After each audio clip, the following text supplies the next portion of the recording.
Thank you.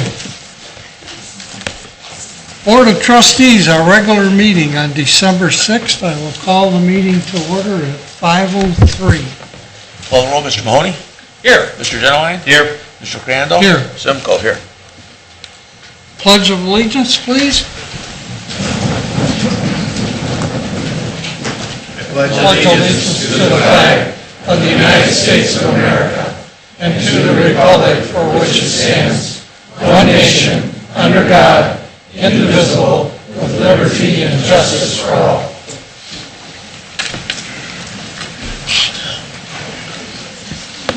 First item on the agenda is approval of the minutes. I'll move to approve the regular meeting of November 15th.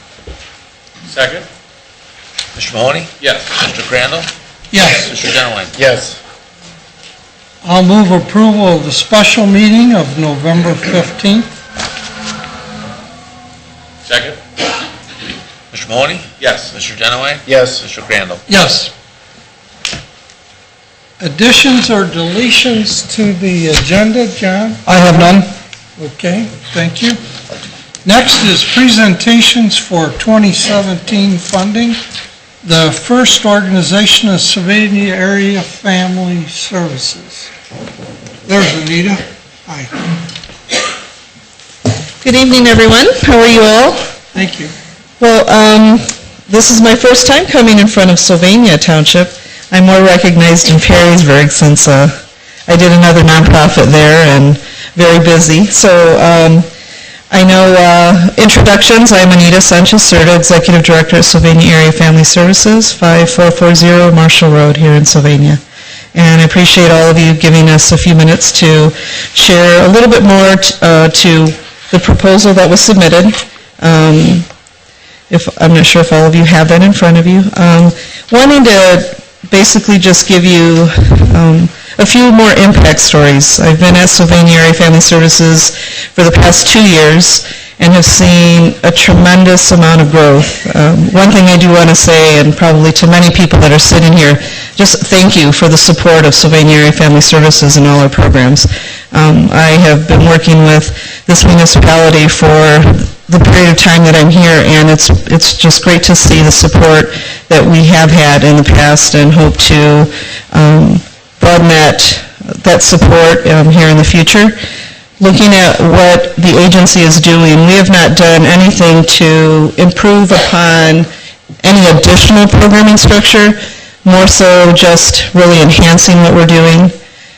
We have broadened a significant amount of awareness because, as I saw it, there were so many agencies here in the community that are just doing phenomenal work, but everybody was in their own individual silo, and we took it upon ourselves to try and become a change agent and really do some collaborating in that way. So being able to, pool our resources, in-kind support, and expanding upon that. The challenging thing for Sylvania Area Family Services is that we have no secured funding stream, and every dollar we raise is just unsure each year. So we try and set a budget based on support that we're getting each year, and in hopes that each campaign that we do allows us to increase that amount.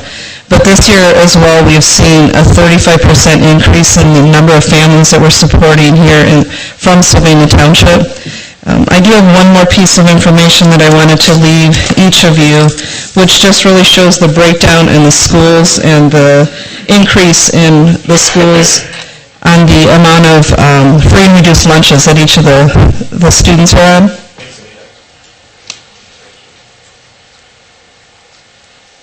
So really just being able to share with you that within the structure for 2017, that's going to be our 50th year of service, SAS really wants to look at things in the perspective of our families having a hand up as opposed to just a handout. This year we changed our food pantry to be a choice pantry. It allows our families to be able to actually make choice selections that are healthy for themselves as opposed to just what's placed in a bag. We have expanded partnerships with a lot of the businesses that provide food. bringing those types of in-kind support have been very significant. This year alone, we've also increased our support in youth volunteerism. In 18 months, we have hit 8,000 hours of community service that our youth from our schools here in Sylvania, as well as the parochial schools, are really helping a staff of 3.5. I'm really proud to say that we have done an incredible amount to really streamline the work that we're doing, but being able to move forward, we're really counting on the township support, likewise with the city and other organizations to continue supporting us. And just wanted to see if there was any specific questions to the proposal that we submitted that I could answer for anybody. I'm not sure everybody's had a chance to really look at them, Anita. I did, and yours was pretty thorough, but I'm not sure about the other. Our idea is make the presentation, and then right after the first of the year, we'll give you a call and notify you. Excellent. We'll do it at an open meeting, though. And again, I was just trying to save on time. I just wanted to make sure I wasn't taking up too much of the time since you have a lot on the agenda today. I'm watching you here. Very much, yes. We got a pretty full house tonight. Exactly. That's good. You mentioned there was a 35% increase in families from the township. Do you know how many that is? We used to serve 35 families a week every Thursday at our food distribution, and our average number right now is 70. So it's, really almost doubled in what we're doing. We did an outreach at the beginning of the year to really provide the community with information based on what we do, based on a family household income with 5 people in a family making $48,000, they still qualify for support from Sylvania Area Family Services. And we received phone calls from many people that were within a particular income range and said, this really wasn't meant for me, but I have a neighbor that I think could benefit. And it was that type of outreach that we were looking for, and we're now serving more families. Just about a week ago, we sent out our annual giving campaign, and likewise, that was really an ask for individuals to make contributions to the organization, yet it still drew in new clients. The very first week, we added 12 new clients in one day. So, more families are aware of what we're doing. We're really trying to get the support from all the schools as well as municipalities like yourselves, to really continue to support the phenomenal work that we're doing. In addition to the report, I did want to share, we have had continuous support from Olander Park Systems on the snowplow removal throughout the year during the winter months. And with their unfortunate loss of levy funding, we've been informed that they won't be able to support us. So that's another area within the Division of Township that we're hopeful we can count on your supports. You're already driving down Marshall Road, so maybe a couple passes in our parking lot would be really helpful for the safety of our clients. Thank you. Any other questions? I did notice, boy, you had a lot of volunteer hours. I didn't bring it in with me, but do you remember what that number was? Well, yeah, that's what I was just sharing. It was 8,000 in the past 18 months. So that's like 4 additional people. Yeah, and we're just doing the best we can to keep those individuals with us, and also providing them the support that they need within the school system to be recognized for their servant leadership as well. Thank you for coming. Thank you. Good. Lucas County, Soil and Water. I didn't see someone. Oh, hi. How are you? Yes, I'm Steve Leffler, board member, from Lucas Soil and Water, and also state director of the Ohio Federation of Soil and Water. I'm here to ask for minimal support for the Soil and Water District. This has been a long-term partnership between municipalities, townships, city and state and federal, and the township has, I don't know if they've contributed in the past, years ago, but it's been at least 6 years, I think, since there's been any support. I don't know if you have publications we have here? Yes. Have you had a we do. chance to review them? Yes, I haven't had a chance to look at that packet today. We just got them a day or two ago. Yeah, yesterday. But Lucas County being the forefront of the water crisis, and all the federal, state dollars that are coming to this area, we need support for employees, and it's compared to other counties, we're woefully short-staffed and underfunded. The county commissioners have stepped up and increased our funding last year, but with the state cutbacks and matching funds, we just need more support here. It's a minimal support, and the services that Sylvania Township has received just in the education aspect is pretty impressive, and it's really no cost for this core curriculum for our employees to have these programs, and there is a cost to provide them, and just the minimal funding would be very helpful, because we are a partnership. What is the minimal funding? I think we've asked for $1,000 per year.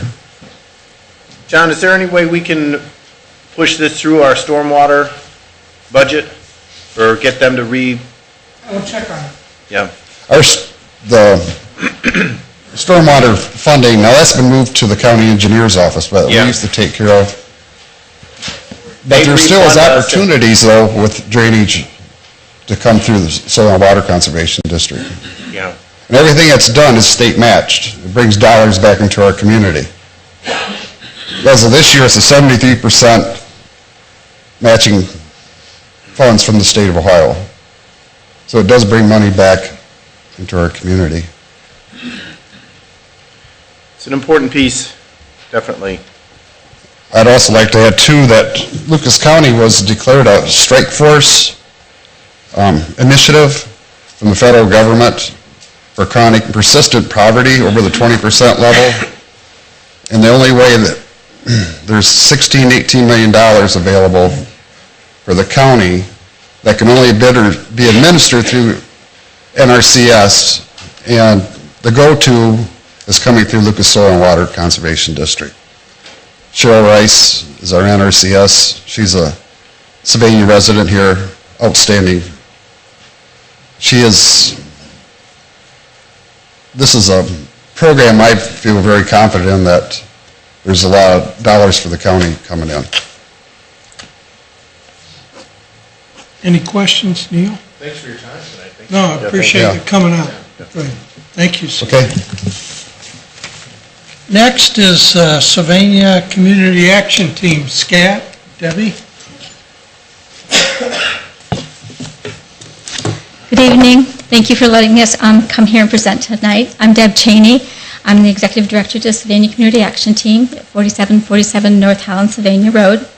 And as many of you know, that we've been in the community since 1985, and that's when our schools and our city and our township and our rec department decided that they really needed to be addressing the issues that our kids were involved with. And at that time, they were concerned with the kids' use of alcohol, tobacco, and marijuana.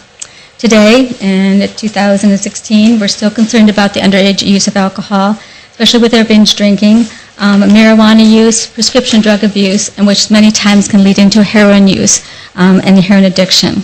So we still have a lot of issues. Our kids are good kids. They're like every other community, and we're not different than any other community. We all have the same issues and concerns.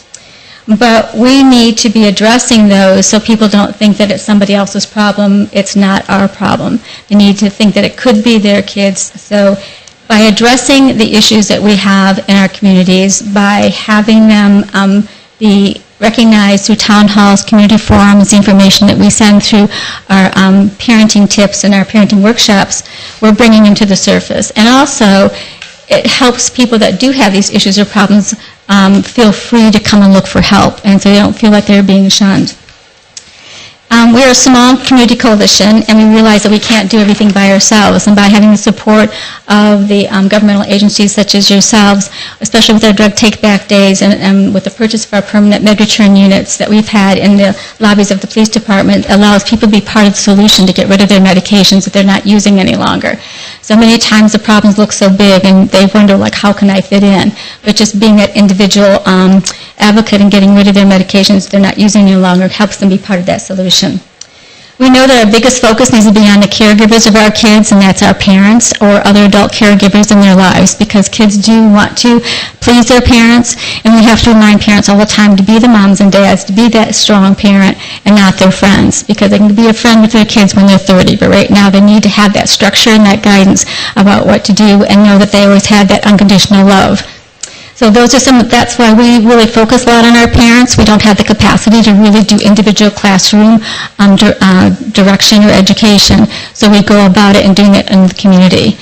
And we can do any kind of environmental impact. It actually has a longer term impact in our community, such as the drug take-back days, the compliance checks that the police do, or the party patrols. So having that partnership with our law enforcement, our fire departments, and our schools really allows us to be successful as a coalition. So we talk about prevention, and many people think that, well, you're educating people, so that is a prevention piece. But unless you take that information that you learn from education, then you really are not using that strategy of prevention.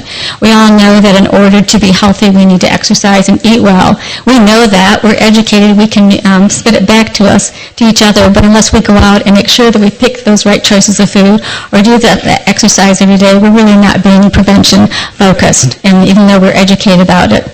So we know that every dollar that we spend on prevention is going to save us between $10 and $11. That $10 or $11 goes to damage, to take care of property damage, health issues, child care, wages that are lost, legal fees, court costs, any other thing that happens because of not being prevention focused. So we ask you to support us as we continue to do our prevention work, and let us help be one of the prevention voices of our community in Sylvania to help have a healthier and safer community, and especially for our kids. Well, you did a good job there, just 5 minutes. And there it is. I practiced that. Wow. I'm not known for being short-winded, so I have to practice that. Do you have any questions, John? Any questions for Deb? Neil? Good. If you guys could just take a minute, Chief, I'd like you to address the drug problem.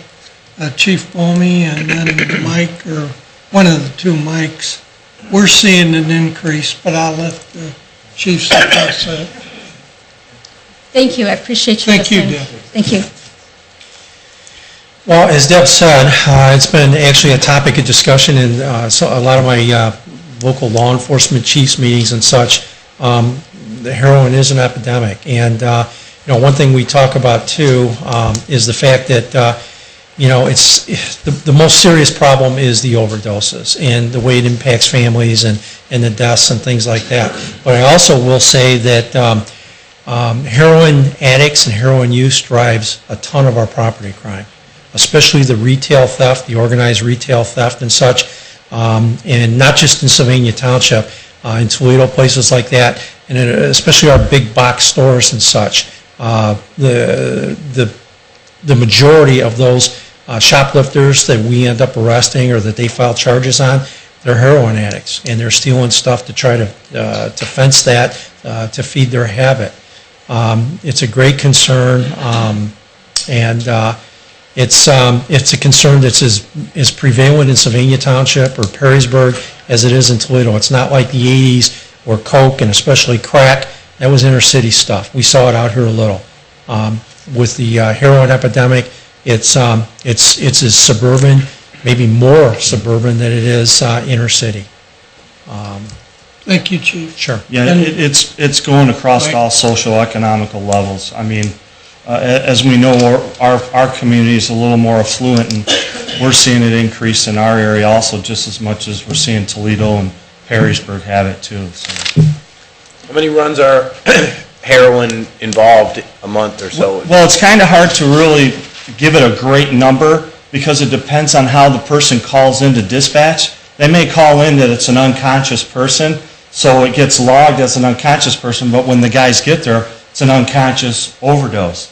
So we're seeing a rise. I would say we're probably seeing about 10 a month for sure that we could say we're definitely from heroin. So.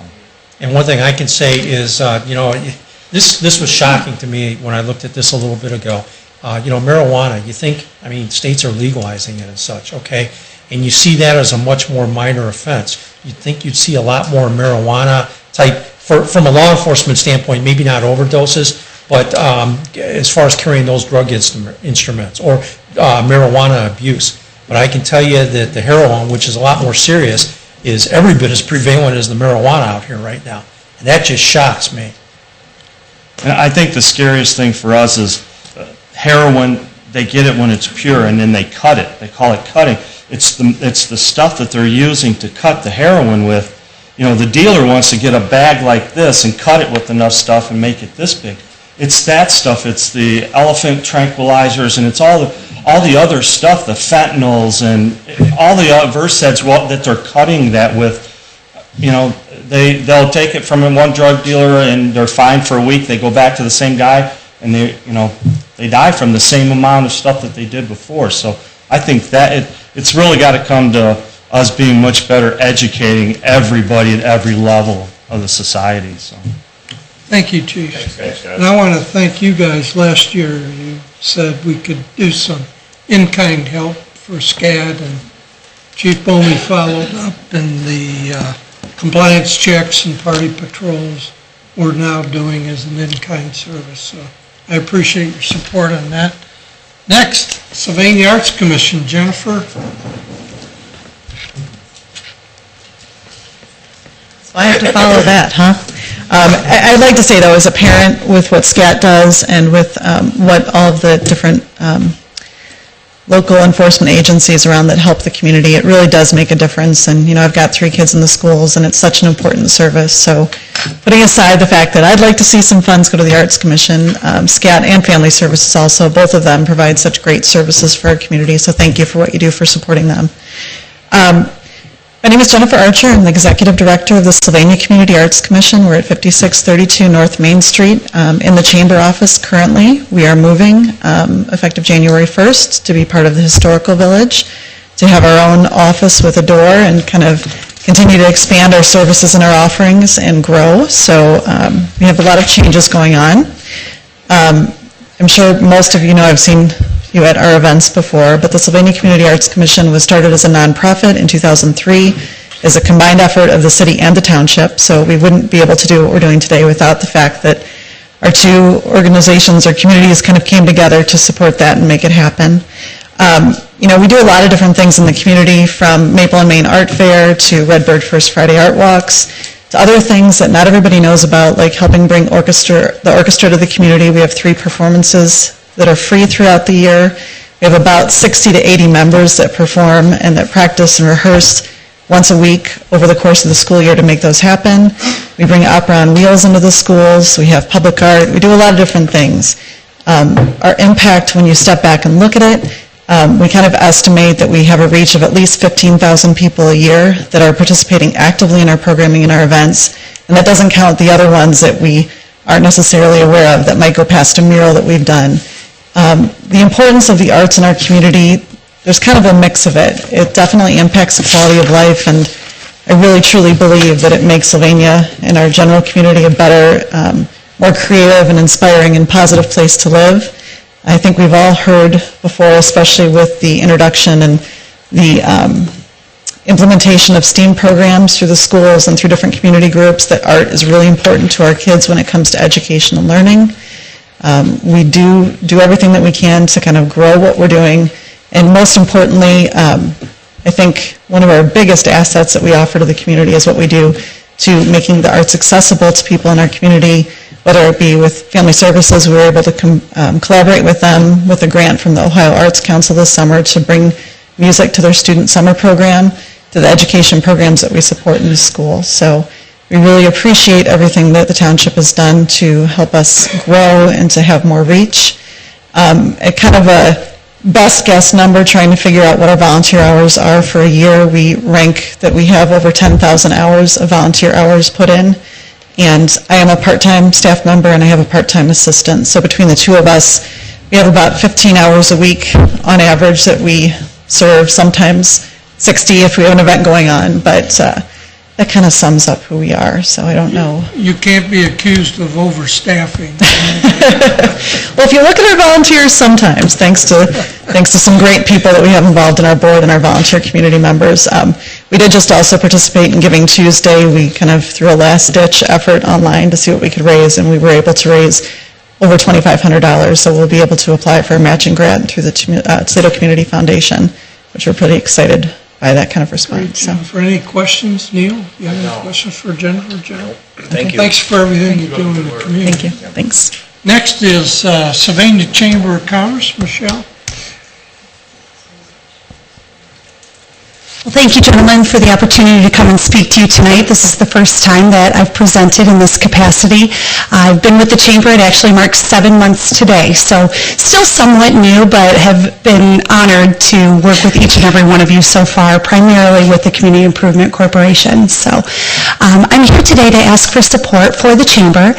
I don't think this is ever done before from the Chamber, but as you know, we are instrumental in attracting visitors and folks to the Sylvania community. We put on a number of events throughout the year that I think really drive folks to want to come into Sylvania, want to see what our community has to offer. We want to make sure that when people are looking for a place to either do business, to come have some fun, to purchase their next home, we want to make sure Sylvania is at the top of the list and that they're not going to our competitors just down the road a little bit. I won't mention who they are, but we know that that is something that is happening quite regularly now. I'm working on a committee with Mr. Crandall, and we're trying to identify what we want Sylvania to look like within the next 10, 20, 50 years. And I think the Chamber is really instrumental in making sure that we are still at the top of the heap in Northwest Ohio of places that people want to live and work. As you know, we put on a multitude of events throughout the year. First is our Sylvania Showcase Business Expo. This is a perfect time for not only Sylvania residents, but all of Northwest Ohio to come and see who our businesses are. So that way, when they think of needing landscape work done, they might think of A&J Landscaping, or they need flowers for their daughter's wedding. They think of Hafner Florists, some of our staples. So it's a great time to highlight our very best businesses. Of course, you know Pizza Palooza. It is one of the hottest, figuratively and literally, events that happen in Northwest Ohio. We draw about 15,000 people throughout the weekend to Centennial Terrace. We also just wrapped up Miracle on Main Street. This is a newer event to downtown Sylvania. Widely successful this past weekend. Tons of folks down there. We did this in conjunction with the Arts Commission, with the Historical Village, and with the DSA, the Downtown Sylvania Association. We also just recently reacquired, the mayor asked us to put on the Sylvania Fall Festival. It had been done by the Sister Cities Commission for the past, I believe, 10 or so years. The mayor did ask us the Chamber to do that. So we will be coordinating that staple event that happens 2017 marks the 33rd annual Fall Festival. So we will be putting on that event in 2017. Lots of hard work. We're excited to do it, and it's our honor. In addition to all of the events that we do throughout the year, we also award a significant amount of scholarships to Sylvania students. In 2016, we awarded $7,000 in cash and about another $1,500 in prizes to our students. We've actually increased that budget moving forward. We'll be awarding, we just met this morning with Mr. Nelson and Dr. Gowalik, the new president at Lourdes, will be awarding $10,000 in cash scholarships in 2017 and about $2,000 in other awards and incentives that we give to them. So that is why I'm here today. Thank you again for your time. Any questions? Thank you. Any questions, Neil? John, anything? I might refer to the comment she made about recreation. She's on our land use plan update, which, as you know, we're kicking off. It'll be about a year and we're really glad to have the Chamber on our Growth and Development Committee. Thank you, John. Thanks, Michelle. Thank you. Okay. All right, if those community organizations want to stay, fine, but we've got a full house tonight, and if you want to leave now, that's all right, too. Thank you so much, and we'll be getting back to you in early January. Thanks, John. All right, Darrell, move on to the zoning department. First item on the agenda is public hearing, but Darrell will kick this off. Go ahead, Darrell. Good evening. I have a zone change request for 4120 King Road. You've been provided the staff report as well as the Lucas County Plan Commission staff report, so I will just go over the highlights. The requested zone change is from A3 Agriculture to R5 Residential PUD Plan Unit Development. This is the northern 8.5 acres of the 15-acre undeveloped lot at 7464 Sylvania Avenue. That's at the northeast corner of Sylvania and King. The applicant proposes to construct a 40-foot tall, 3-story, 122-unit senior living apartment building. The R5 PUD allows a maximum density of 21.8 units per acre. However, this project is, with the 122 units, will be 14.35 units per acre. This is in keeping with the 10 to 15 units per acre as called out by the Sylvania Township Land Use Plan. Ingress and egress to the proposed site will be via King Road by two 25-foot wide drives. There will be no traffic through the neighboring residential streets. The two drives will encircle the building. Scott, can you go to the site plan, please? You had it there a moment ago. Yeah, right. Thank you. The PUD is required to have no more than a maximum of 40% of the gross acreage covered by buildings and pavement. The proposed plan indicates only 32% coverage. There's two items that on the site plan that the trustees should be particularly aware of when approving this PUD. The first one is that the zoning resolution requires 2 parking spaces per unit. This would be 244 spaces for the 122-unit project. However, the applicant is proposing to only have 126 parking spaces and to use the deferred parking option in Section 2908 of the zoning resolution. This allows the developer to indicate where the deferred parking would be. In this case, it's on the southern part of the parcel right here where the mounding is. There's 118 deferred parking spaces, so that at some point in the future, if the zoning manager deems it necessary, those parking spaces would be developed. The other item is that the zoning resolution requires a 100-foot setback from center line for all primary buildings on King Road. The applicant is proposing to construct the building 82 feet from center line. And this is to allow more space between the building and the residential properties to the west, as well as line the building up with the structures to the north, which are 81 feet from center line of King Road. And when those were put in, the requirement was 75 feet from center line. So if the trustees approve this PUD tonight, by approving the PUD, they would be approving that variation or that variance to the 100-foot setback. And lastly, I just want to note that the Lucas County Plan Commission staff recommend approval of the zone change, as well as the Lucas County Plan Commission themselves. And zoning staff recommends approval, as well as the Sylvania Township Zoning Commission voted 4-1 recommending approval. And I can answer any questions, and the applicant is here as well. Well, let's go with the proponents first, before we open for questions. George, are you the spokesman? Okay.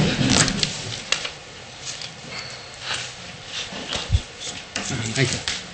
Good evening. My name is Mark Branneman. I'm with Clover Development, 348 Harris Hill Road in Williamsville, New York. I'm the Vice President of Development for the company. I'm here with Mr. George Orvex from Orvex and Associates. He'll be speaking here in a couple minutes. You should have gotten a handout with a blue at the top this evening. We'll go through that. Go through that real briefly. I know this is the first time you've seen it, but we've added some information in that's pertinent to the project. The first on sheet 2, or on slide 2, talks about who Clover is. We were started in 1987 by our founder and current president, Mr. Michael Joseph. We own over 5,000 units throughout New York, Ohio, and Pennsylvania, as well as doing a lot of work for condo associations, offices, all that kind of stuff. What I represent is the senior side of the business, however, and in the past 15 years, our strategy has been to focus on senior independent living communities, and there's really 4 important points for everybody to understand on this. A, we not only develop, we also own for the long term and manage internally all of those properties. We've never converted a senior project to low income, and be happy with the seller's agreement to put a deed restriction in that we will never convert the property to a low-income property. We've never converted a senior community to an all-age property, which is one of the reasons on the parking ratio, and Mr. Orvex will get to that later, on why our parking ratio is sufficient for what we do. And we have no HUD-funded properties in our portfolio. We don't do low-income properties. We do nothing but market-rate properties. Mr. Joseph's intention is to grow Clover over the next few years to be one of the largest senior independent living developers, owners, and managers in the country. If you go to the next page, please. The basics are we provide a market-rate alternative for senior, which is defined as 55-plus independent living for those residents who no longer desire to own but don't want to move into an expensive full-service retirement community. Our average age is 72 years old. We are 55-plus restricted, but our average is 72. Our residents typically come from a 5-mile radius. They want to remain in the community that they grew up in and raise their families in, continue attending their place of worship. They enjoy their local restaurants and entertainment facilities, and they want to continue to see their own doctors, which in turn all this contributes to the economic welfare of the community. So what's the difference between a Clover independent living property and just an independent living property? We don't have dining or health care on site. We are a age-restricted apartment building. So we don't have the expensive rents that a retirement community would have. Those are upwards of $2,400 to $2,800 a month. Our price point's half that at $1,100 to $1,200 per month for a unit. You go to the next page, please. Some important facts also is we don't impact peak traffic. Our typical peak hours between 2 and 3 p.m. and our peak traffic 7 cars an hour. Our residents, though, if that time frame coincides with somebody else's peak time and the streets are busy in that time period, they'll move it. They don't have to go out at 2 or 3. That's just what our properties end up being, because typically that's a low traffic time. We pay full property tax on our projects, but we have no impact on the school districts. As I indicated, we don't have dining or health care on site, so we don't have employee traffic throughout the day and night. We are a 8 to 5 man facility with a 24-hour on-call maintenance man or person. And we restrict our trash pickup to normal workday hours. And we comply with the fair housing rules and regulations, which provide an exception to be able to age restrict a property. Our criteria to lease is set that no one may live in the building that's not over 55 years old. And one other point that's not on here is when we do a project, we tend to hire all the local people. We've hired Mr. Horvax. TTL has been doing all our environmental work and will do our geotech work. And when we do a project, we self-GC it, so we go hire local subcontractors to build the facility. Next one, please. And if you look at our typical property features, we have a TV monitored and controlled building entry system. All of our doors are deadbolt. We sprinkle the entire building, including in all the apartments. We have elevator service, planned activities for the residents, and you can see what those are. We have a central indoor mail system. We have indoor trash facilities for our residents. And we have a myriad of different community assets, community room with kitchen, library, back patio area, family room, exercise room, beauty salon, game room, as well as central laundry facilities, even though each unit has their own full laundry in it. So you can see we're not just an apartment building, we are a building that provides activities to our residents. And within our rent, our water, sewer, heat, and cable and trash are all included in the rent. Next page, please. These are kind of drawings of our typical units. Each unit has emergency pull cords in each unit, carpeting, individually controlled heat and air conditioning, full kitchen with breakfast bar and pantry, stainless steel appliances, walk-in showers, and each unit has a private covered patio or balcony. With that, we'll ask Mr. Orbeck to come up and talk about specifics of this project. Thank you. Thank you.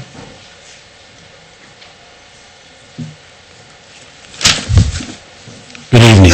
George Orovitz, Consulting Engineer for Clover Development Corporation. Can we go to the site plan, please? Thank you. Daryl, can I borrow your... Oh, okay, thanks. This project is probably the least intrusive of any particular use you could have on that site as a transition between single-family development and the eventual commercial development that'll be created on the south 6.5 acres of this site. The south 6.5 acres is oriented on the other 3 corners that are all commercial uses. And with that, I would anticipate that the 6.5 acres that is south of this project is going to wind up some form of commercial development. Daryl had indicated to you the unusual characteristic of this project is the fact that only 32% of the site contains buildings, paving, sidewalks, garages, those particular impervious amenities. That means 68% of this site winds up open space, space with landscaping, space with the existing trees, with the existing improvements that are all completely around this site. If you take a look at the site plan itself, to the north of this project, we took the closest home to the rear property line for the units that are in Wicklow Woods subdivision. That happened to be Lot 34, owned by Cynthia J. Lieber. If you take the distance from the rear of her house to the very nearest corner of our building right here, from there to there, you have 122.5 or 112.5 feet distance between our unit and the back of the home. Within that area, we have 115 feet of the land will wind up the existing woods. Left in its natural state, with its current trees and its underbrush, to create the same environment that is still there, that is there now, to continue that same environment all through this particular area. In that, along the west line or east line of the property, we are maintaining 30 feet of the existing woods through this particular area to create the same environment that we have on the north. The distance from the nearest home on that particular area is Lot 10, owned by Ronald and Barbara Rossi. That gives us a distance of 168.88 feet from the closest part of the back of the building to the rear of their house. The more important factor is this. The other developments in the area that are somewhat similar to what we are proposing on this project, if you take into account, and I provided you a picture of the Kingston Healthcare facility, from the peak of the roof to the ground grade on the Kingston Healthcare building, the distance is 35 feet. Our units have a maximum height of 40 feet. What Kingston Healthcare doesn't have is the fact that we have trees that are here, and along this particular edge, which we're also providing to protect our own development from the future development to the south, that range anywhere from 40 to 45 feet high, higher than the roof of our building. And that's the intention of doing that, is to create the isolation and separation from the residential neighborhood to the project that we are proposing. Again, low impact to the area. A senior complex of this particular nature does not have events that create a great deal of noise or disruption in this neighborhood. It's a very quiet aspect of it that in effect makes this less of an impact in the area and a great transitional use, especially since the area or the community itself, with Kingston Healthcare being here to have a senior community in this location. The other building that I provided you to give you an idea of a senior complex is called Alexis Gardens. It's near the intersection of Alexis Road and Flanders Road. That's a 3-story structure. The peak of the roof to the top, to the ground grade on that particular unit is 45 feet. 5 feet higher than what we are proposing. But neither that complex nor the Kingston Manor complex have the trees and the screening, the natural screening in the area that we have in this location. In fact, to give you an idea on the Kingston Healthcare facility, yes, there is a 30-foot setback to the north. To the west, adjoining the single-family residences, the separation between the driveway and the rear property line of those properties is 10 feet. The building is 42.5 feet from the property line. To the south, the setback from the commercial development is 5 feet for the driveway, and it's 70 feet for the building.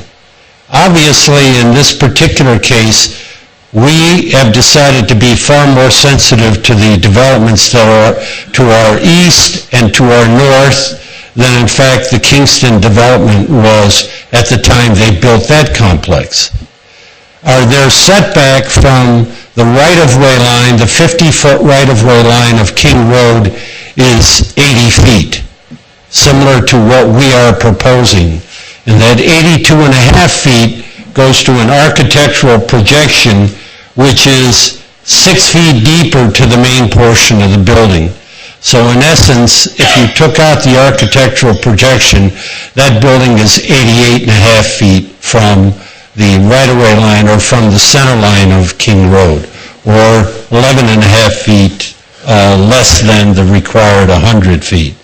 I think the being able to have that greater separation from the driveway to the fronts of these units and not having to reduce any of the setback back here, it's a greater use of the land as opposed to 11.5 feet of additional setback off of King Road. As Darrell also mentioned to you, the big asset of this particular project is The existing stub street is not being utilized as a means of ingress and egress. All of the traffic, and we are required by the fire code to have two means of ingress and egress, one here and one up here, goes directly out to King Road, a major arterial in Sylvania Township and the adjacent communities. Therefore, no traffic goes through the residential neighborhood.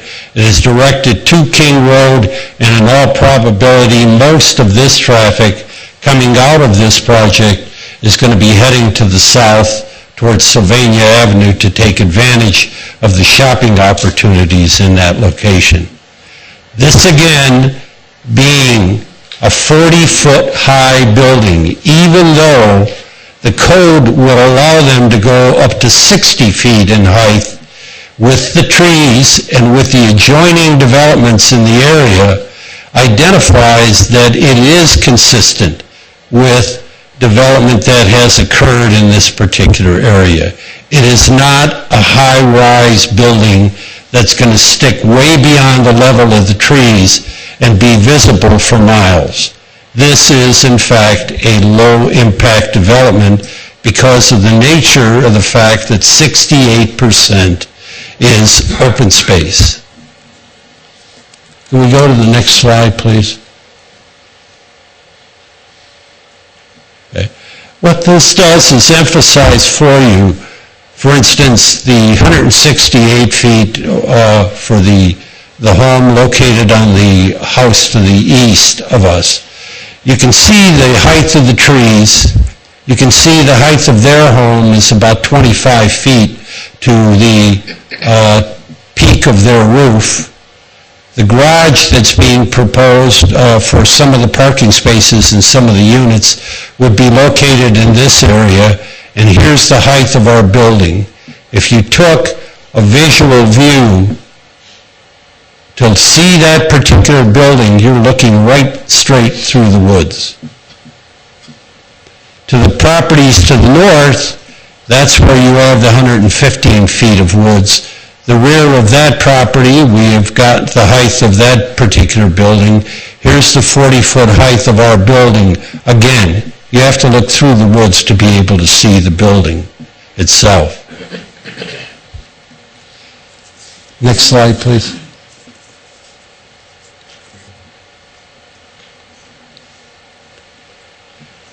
This gives you an overshot view of the building itself and how it's proposed with the walkways and with the open space walk provision that we had to provide in here.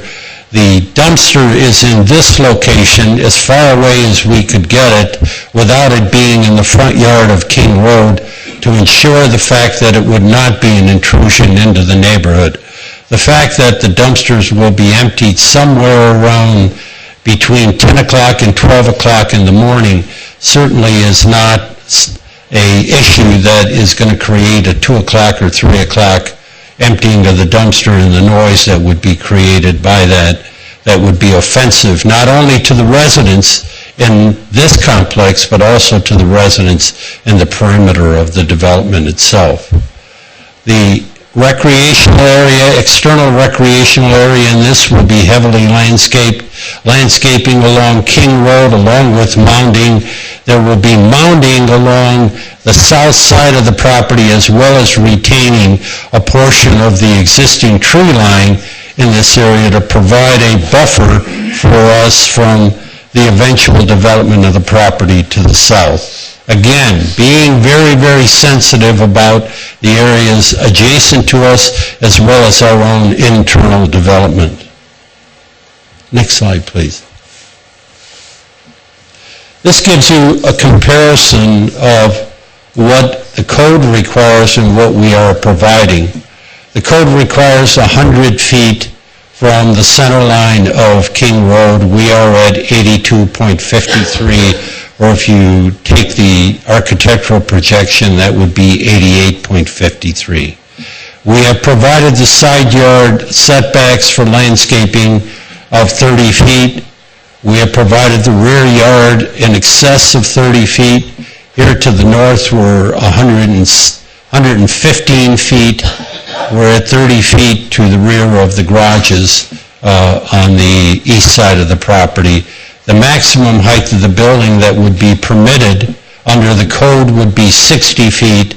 We're proposing 40 feet, and we're willing to accept that as a condition and a requirement under the proposed zoning that we have. Next slide, please. This gives you a comparison of parking and why we have the parking ratio that we are proposing to you.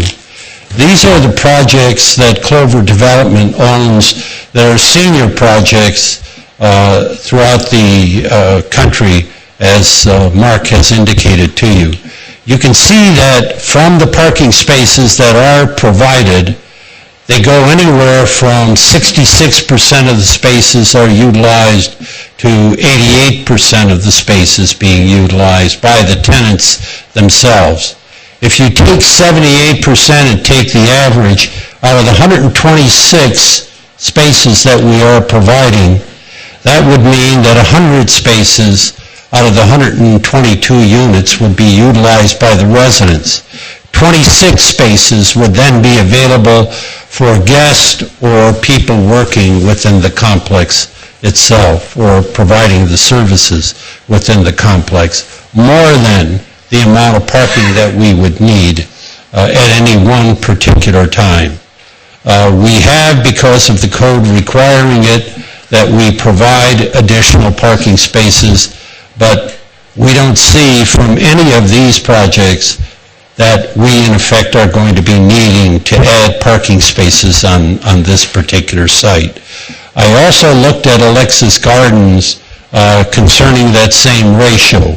They have some parking garages, far less than what we are providing, but they are experiencing the same situation where about 70 to 75% of their parking spaces are utilized by the residents, and the balance of the parking spaces are available for guests and employees of the site. Next slide, please. Darrell had also mentioned to you the Lucas County Planning Commission staff, after reviewing the request and the type of development that we are proposing as a transitional use in this area, the staff had recommended approval. The commission themselves voted and recommended approval as well to Sylvania Township. Sylvania Township Zoning Commission had recommended approval, along with the staff recommendation of your zoning department was also made a favorable recommendation concerning this. Seeing the preservation of the open space, the transitional use that is being recommended in this area, along with its existence of doctors' offices and the healthcare facility of Kingston directly across the street from this project. Next slide, please.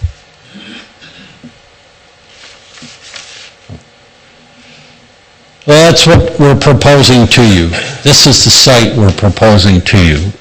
The important thing for you to remember is the other sites that were developed, Kingston Healthcare, as well as Alexis Gardens, the two that I've used as a model representation, were not done as a PUD. This project is being proposed under the PUD. So everything we show, we must do. If we attempt to change anything on this plan, we have to come back to the Planning Commission, back to the Zoning Commission, and back to the trustees to make an amendment. What we're showing you is what we have to build. That's the benefit of having the PUD, that all of the amenities that we are identifying, all the preservation that we're proposing to you of the existing vegetation and trees, we have to provide because it's part of the plan and part of your PUD code.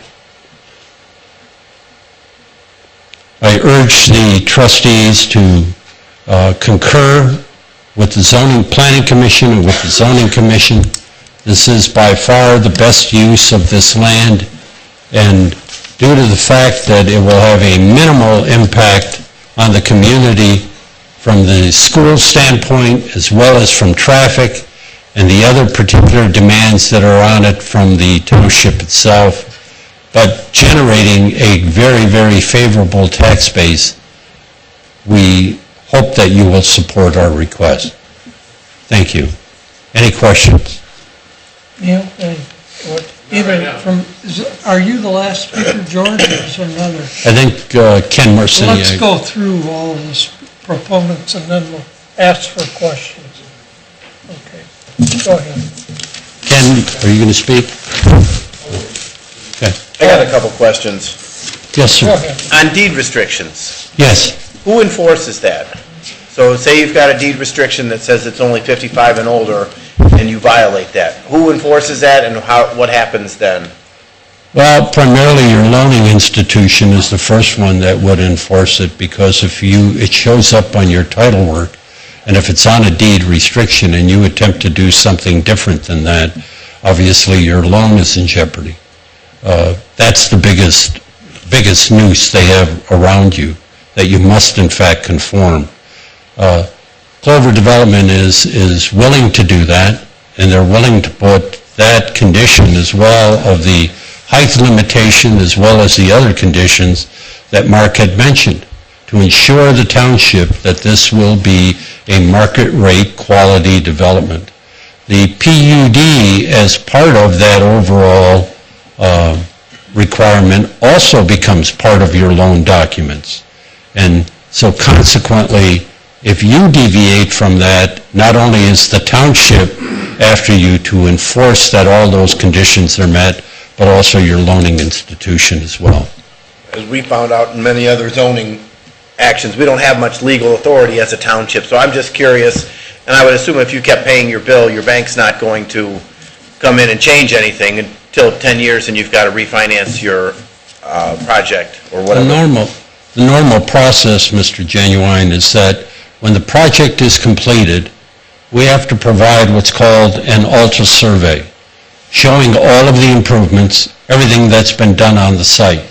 That's required by the bank to make sure and to check the zoning requirements that all of those requirements have in fact been met. We also, in my capacity as a surveyor, I also have to certify that all the zoning requirements have in fact been met on the Alta survey. Well, I'm not exactly talking zoning requirements, I'm saying a deed restriction. If you say, we're going to deed restrict this to 55 and older, and 3 years from now you're at 20% vacancy, and all of a sudden you start taking younger people, and I'm just asking the question because I don't know the answer. So I'm not trying to be adversarial here, but I just didn't know who would enforce that, and I think we've had trouble in the past enforcing some of our zoning ordinances, you know, just because as a township we do have limited authority. So the other question I had is, how many two-unit places are there going to be out of the 122? Two-bedroom, you mean? Yeah, two-bedroom units. It should be right about 115. So the majority of them are going to be two-bedroom? Well, and yes, what we have found is our one-bedrooms don't rent. Yeah. Even if it's a widow or a widower, they want their crafter, their computer room, their whatever, so. Sure. We build most of our facilities with as many two-bedrooms as we can. Okay. And how many employees would you expect to have here on a daily basis? We'll have three. 3? Manager, assistant manager, and maintenance person. Okay. Is that it? George, if you want to, just for the public, because I forget myself sometimes, explain what PUD is relative to the zone, in our zone, like in Kingston, you mentioned. Right. And for some of us, it might be, When you, I know that you're saying it could be a little difficult to understand. if you have straight zoning on a piece of property and you adhere to the requirements of that zoning classification, whether it's the front yard, side yard, rear yard setbacks, the square footage of the structure itself that you put on the site, the setbacks that are required if it's a commercial site for your parking and your other amenities you would have on the site, the same industrial. That that's the only thing you're required to do. You're not required to go to any particular extreme of detailing everything that you have to do with respect to the site. The difference with a PUD is you're showing on your plan exactly what you are going to do. And you're required by the zoning code to do exactly that. The zoning inspector would not give you an occupancy permit for the project if you did not adhere to every one of those conditions. Because at the end of the project being built, you get your occupancy permit. From your occupancy permit, you then are able to move people within the building and take possession of it. So the PUD is a very, very strict zoning category because it requires conditions that in effect have to be adhered to. It also gives the township the flexibility to add conditions that are not in the zoning code that you can apply to the project itself. Because under normal circumstances in a PUD, let's say the density aspect, we're allowed a greater density under the R5 zoning category. The master plan that you have for this particular area is recommending a maximum of 15 units per acre. We, in effect, are providing 14.3 units per acre. But it is well below what the code would require. If we had straight R5 zoning, we could build it to its maximum if we can meet the parking code, the front yard, the side yard setbacks. So the difference being is a PUD is restrictive, but it also, in effect, gives the township a greater degree of control over the project that's going to be built. And that is extremely important. Yeah, is that it? Yeah, that's, George, I got a couple of questions. What is the investment here, round numbers? It'll be right about 13.5 million. And then, George, could you go back to your site plan? Or, I guess, Scott? It's back about. There you go. Hold it. Good. George, on the north line there, I noticed you've got a 10-foot buffer area on the north line. Correct. You've got a lot of tree area that you say will stay, and you've got 30 feet, I think, or 35, I don't quite remember, on the east line. Why less buffer on the north?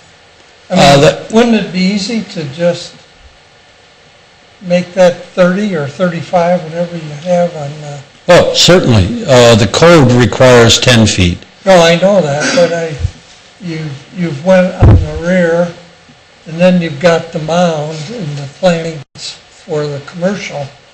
It just seems to me, would that be acceptable to widen that buffer on the north side? Oh, certainly can, and we would be more Without than... affecting... We would be more than willing to do that. What I did... I would say to match whatever you have on the rear. I don't remember what it was, and I don't have that in front of me, but I could look it up if you need. I just wondered why that couldn't be done too. We could in fact, in the, commit to it, and on the eventual Alta survey, we could move that line down to 100 feet from the north line. Oh, that'd even be better. Yeah. I'm confused, John. What are you doing? What do we got? We're doing, there's a 10-foot, identified as a 10-foot setback along this property line. Okay. What John is suggesting that we do, if we are in fact, which we are committing to, retaining all this as natural wooded area, to move this line to the south so that it would come through about here. So that means all this area would be within that landscaping setback. It's natural state, but it's a buffer. You can't later add parking or do anything to it. And we have no objection to doing that. Okay, any more questions for the proponents? All right, let's move. I've got 7 other speakers here. We'll take them in order. I'll call out your name from the sheet that you signed up. If you could, I'm going to try to limit you to 5 minutes, if you can do that. I'm not going to get too excited if it's 6, but try to keep your remarks short. And when someone is speaking, if you could, try to listen to what they say, and when it becomes your turn, try not to repeat the same thing. We've already heard it once, and if you could, it'll help us move the meeting along. The first one looks like Crook. Do I have the right name? Becky, looks like, huh? Well, I just did a numbering system here real quick. Becky, I've got it up here. Thank you. And this is also, our public hearing portion of all this. yes, this is the public hearing portion, and if you could, just state your name. If I have the right address here, that's fine. Right. If I don't, then give us your local address. Right. Thank you, Becky. I'm Becky Croak, and Wicklow Woods resident, so you have my address? Yes. Right? Okay. Thank you. All righty. I just want to say a few things because I was out of the state when the other meetings were held. I do have some concern about the traffic because we currently have difficulty turning left out of Wicklow Woods onto King Road going south. Also turning left going east off of Meadow Green going on Sylvania Avenue. Both of those are our exits out of our neighborhood. And currently, we sometimes have quite a delay. Another question I do have, if the company does have any Better Business Bureau complaints against it or any lawsuits that have been filed, I would be curious about a response on that. And from what I've heard about residents in, mostly in the seniors, in the Sylvania Avenue and also from realtors in the area, is that most of the people that they come across want to own a residence, want a single level, but a senior facility or that is very accessible, but want to own and not rent. Those are basically my concerns. Thank you. Thank you very much. Can you answer the question about the Better Business Bureau? I'd like to take them in order so we don't forget. I'm not aware of any complaints or any litigation that's pending or ongoing with the company. Okay, thank you. Next is, I think, John Lee.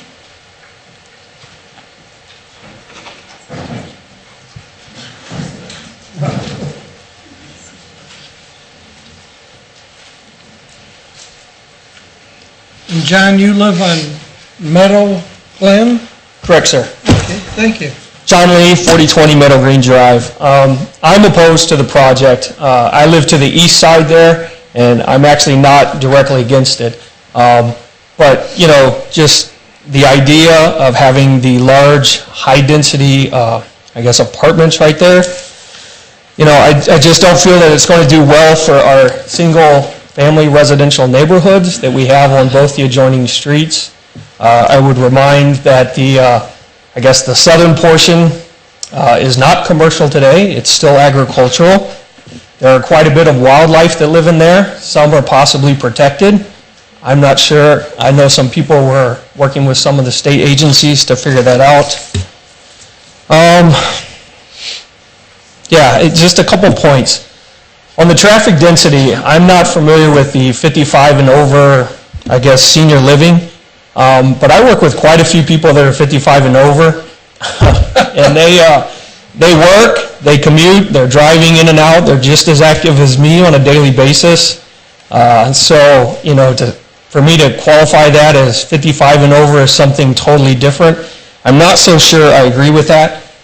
I'm also concerned about the deed restrictions for, who can live there. If it says 55 and over and they happen to become like, guardians of children or anything like that, I'm not sure that they would be restricted or that families could not live in there. If it's 55 and over and that's who signs the lease, there's 2 bedrooms, I guess anybody could come live with them. So I'm not sure to me that it makes, that it's just not an apartment building. I'm sure that everybody here knows, Sylvania, the township, we're known as the city of trees. I'd hate to see more trees taken down and all this nice agriculture taken out of there. We talk a lot about the north end buffer, how those trees are going to be in there to buffer those sides, but there's nothing on the east side that's going to be that great buffer.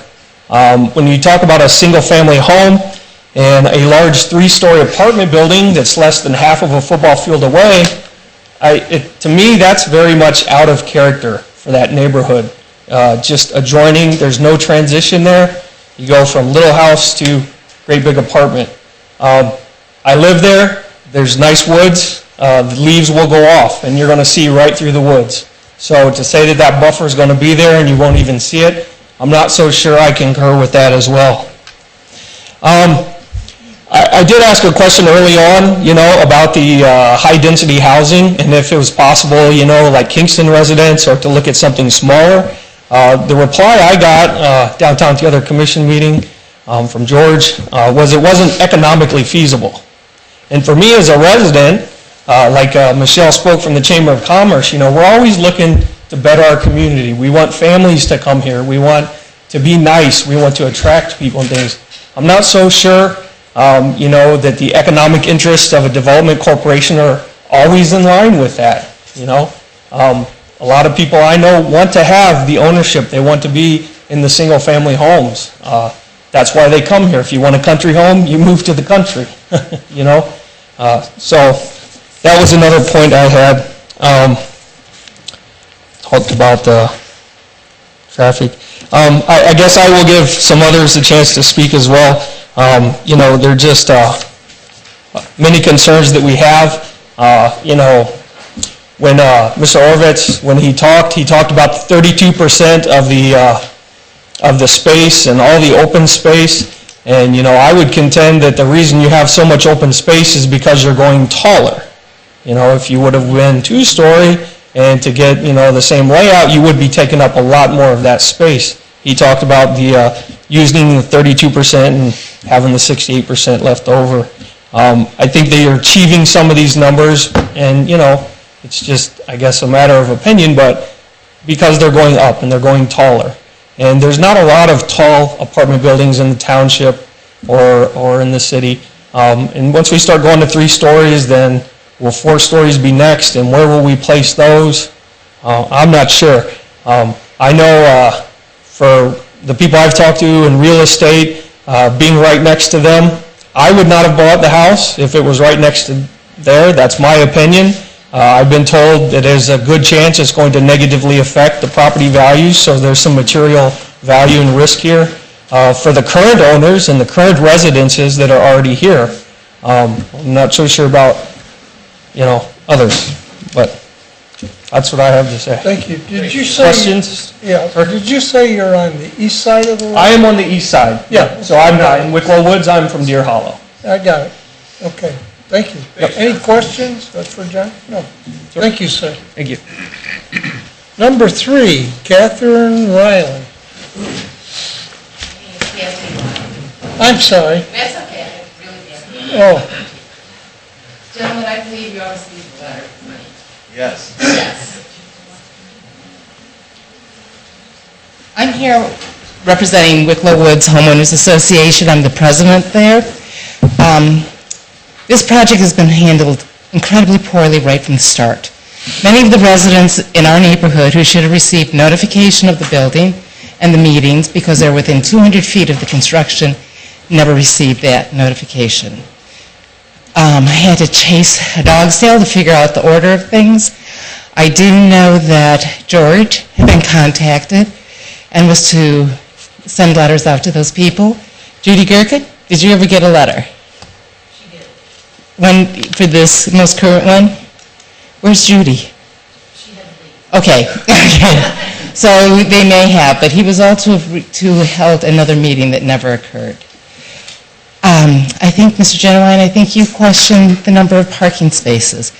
And while right now it sounds really good, the fact is 115 cars are going to be there for sure, plus the additional 7 single units, if I'm counting right. So that means when you talked about employees or people coming and going, you have fewer parking spaces than there are actually units to be moved into. We also, I think the schematic there also says a great deal. We're being told 40 feet of trees. There was never 40 feet of trees. If you notice, it always said 10 feet of trees. Then there's a big green space and runoff. That's what's supposed to be in there. Also, $1,100 to $1,200 for a 2-bedroom apartment, good luck. And as far as the 55 plus, I know many people, late 30s, early 40s. You can say you can get a waiver from the Fair Housing Commission. It's a federal law. They show up, they want the apartment, they say it's 55 plus, they say I have a down payment, they say it's 55 plus, they say we'll see you in court, and they say when can you move in? So it is not a done deal. Also, everyone in our neighborhood moved into a neighborhood with Section 8 housing. It's not like we're saying not in our neighborhood. We moved in with there with Section 8 housing. Oh, I also know that a similar project you guys just voted down over on Central Avenue, pulling onto 5 lanes of traffic. You didn't think that was feasible.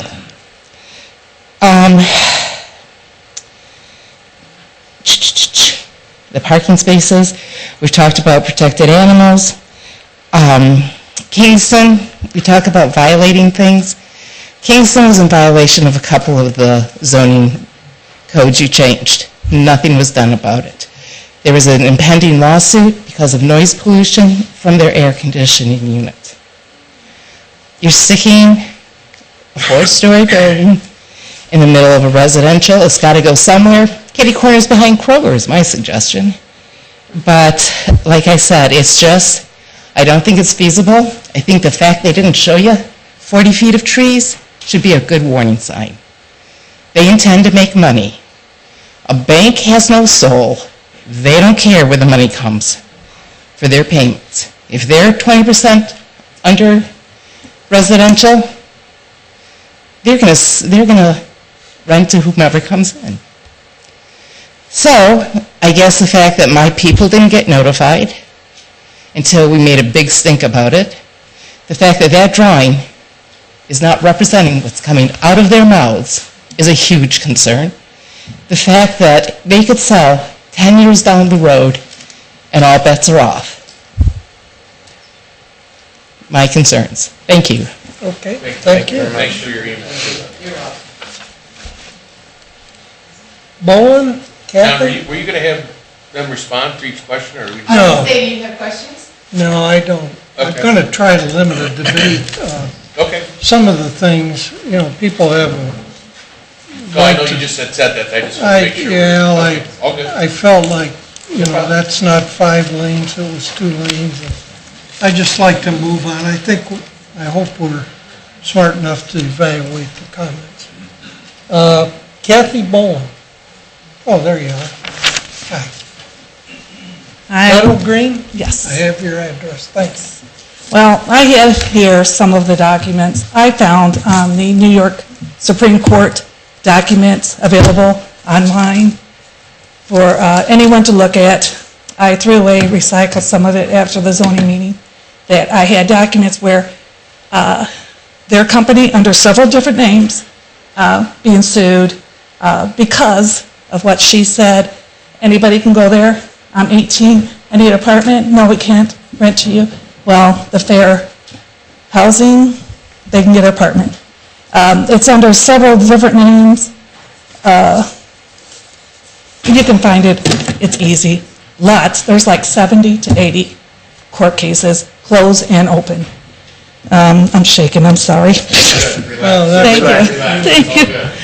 George, I asked George, I called his company twice to meet with our neighbor to, to meet to see what we can do to get like 2 stories, just to talk with him and his company, and no one, he hasn't called back.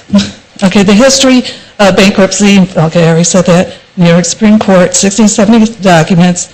There's apartments like 1 mile away, lots of them. Sylvania Township, Sylvania is not lacking in apartments. We don't need them. A lot of people want to buy. I'm 57. Okay, here we go. I'm 57. Now, wait a minute, we're not going to give our ages. Oh, I don't mind. I just turned 57. Don't start that on me. We have 3 vehicles. Okay, my daughters, they come. Now we have 5 vehicles coming in and out of our little house that we downsized to. We just moved there a year ago. We downsized from Metamora to Sylvania Township, never thinking we were going to have apartments behind us. And it's not really behind me either. I mean, it's down a ways. But I'm concerned for all, and what could be in the future, and what that could turn out to be, looking at all these documents and reading some of the court cases. No, I don't want that behind me. I don't think the community wants that behind them. The air conditioner, we already buses. Okay, we have Sylvania bus transportation there. The buses, the schools, Southview, Northview, Timberstone, the elementaries, those buses are going up and down that road, much less the community, and then more apartments, more vehicles. And they're going to go through our neighborhood. They're going to go down Meadow Green. They're going to avoid that light because there's so much traffic. You're not going to tell me that if I was living there, if I was living in those apartments, I would avoid that light, go through the neighborhood, go around, and get into an apartment. Because that traffic there now is terrible. And I knew that when I moved there, and I knew there was Section 8 there when I moved there. I knew all that. My kids are gone out of the house. It was just my husband and I. So I knew all of that. But you guys should, I did my homework, and I really looked into this company and the different names they have. And it's not looking good. It doesn't look pretty. And that's it. Thanks, Kathy. Thanks. I think we probably ought to ask them to respond to that, don't you think? Yeah. Could you guys respond to that? I think that's a kind of a serious charge, but, thank you. Well, I'm not exactly sure what the charge is, other than, as I stated earlier, I'm not aware of anything pending or ongoing litigation. And do you operate under other companies? Well, each project is its own LLC, yes. Yeah. So but it's all under the Clover name?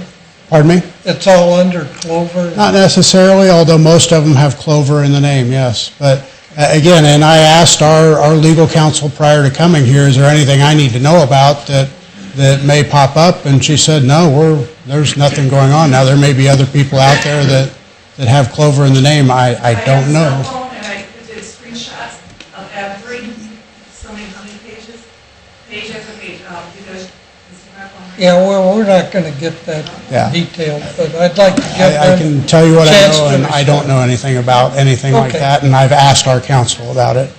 One thing I do want to address about the whole 55 not a done deal comment that I keep hearing over and over. Our history is we've never converted a senior project to non-senior, 55 and over. Our average age is 72, so there's a difference between a 55-year-old and a 72-year-old in the number of vehicles they have and the number of people who may be there. So trying to draw that is like drawing apples to oranges. That's not a good comparison. So I want to make sure we understand that. Thank you. I will say, too, I looked up on my phone under the Vetted Business Bureau, and it came up an A+ rating. So I don't know, if you have different names and stuff out there, but there were no complaints filed against the company that is showing on... Well, ma'am, no, ma'am. Yes. No. Let's give everybody an opportunity first. Thank you. Susan Hopkins. Susan? And you're on Meadow Green. We have your address? No. No? Oh, wait a minute. Oh, I'm sorry. Swarthmore? Yes. Okay, thank you. My mistake. Thank you. Thank you. I'm Susan Hopkins. I live on Swarthmore, which is down King Road from this proposed development. I must admit, until tonight, I was woefully, I had no information really whatsoever, except I kept driving up and down King Road, seeing signs say no to the high-rise. So I phoned up the township offices, and I have to tell you, gentlemen, that they phoned me back before 8:30 the next morning, so I was well impressed with the speed of their response, and they basically told me to come here tonight. I have a couple of observations. I have been here 20 years now, although obviously I don't come from here. When I first moved here, we were on the edge of town, and down where Kroger and so forth is now were a load of junkyards, and I came for half a day to choose a house, which was only half built, and I went back to New Jersey where we were currently living and said to my husband, "You want me to move where?" So I'm very happy that all the junkyards have gone and that's all developed, and I'm very happy with the new library. I have a couple of observations. Firstly, I don't think that this is a suitable use for this site. With the exception of Kingston, and I recognise Kingston is where it is, you're surrounded by houses for the most part, and I recognise that this is only going to be 40 feet high, but this is quite a density, even though 68% of the land is not going to be covered. I'm a little confused, 126 parking spots, and then the gentleman at the beginning, if I understood correctly, what he was saying was there was a provision for another 118. Maybe I misunderstood him. King Road has been 35 for a very long time and is now 40, which makes me very happy. But when they were building the new roundabout at Centennial, and a lot of traffic came up and down King Road, it was pretty much impossible to turn out of my neighbourhood. And I'm convinced that some people that started going up King Road didn't go back to Centennial, but that might just be because they're going faster. And even now, at peak times, it's hard to turn left out of my development, so I go down to the roundabout and go back. The gentleman said that the peak times for traffic to come in and out of here are between 2 and 3 o'clock in the afternoon. Well, that's when the high school comes out at 2:30. This is a concern. And when we first moved here, the intersection at King and Sylvania was a four-way. And I recognise that places evolve, and coming from a very crowded island, I recognised this here. But you have recently expanded that intersection, and if I was riding my bike up there, I would be very concerned going between two lanes of traffic. I just think where that is, it's just not a suitable site. There are other places that it could go. If I was living where you guys are living, I would not be happy. You know, I'm down the road from this, and I think that, I just don't think it's going to be terribly safe, frankly. So thank you for listening to me. I appreciate it. Thank you. And I hope you vote no.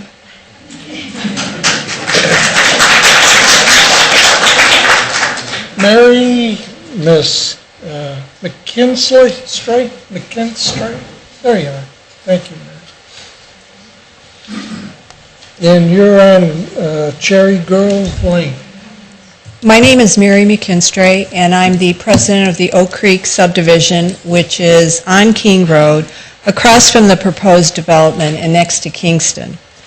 I came to the last meeting and expressed my concerns, as the others, about traffic flow, the noise. Because we're next to Kingston, we get a lot of sirens. And if this is a proposed 55-plus community, for every 911 call, there'll be 3 Sylvania Township service vehicles. Sylvania is no longer a quiet community. The other concern that I have is the fact that this facility is not consistent with the surrounding residential area, and that entire intersection is being rezoned commercial, which again has increased the congestion at Sylvania and King, as well as the roundabout on Bryn Road.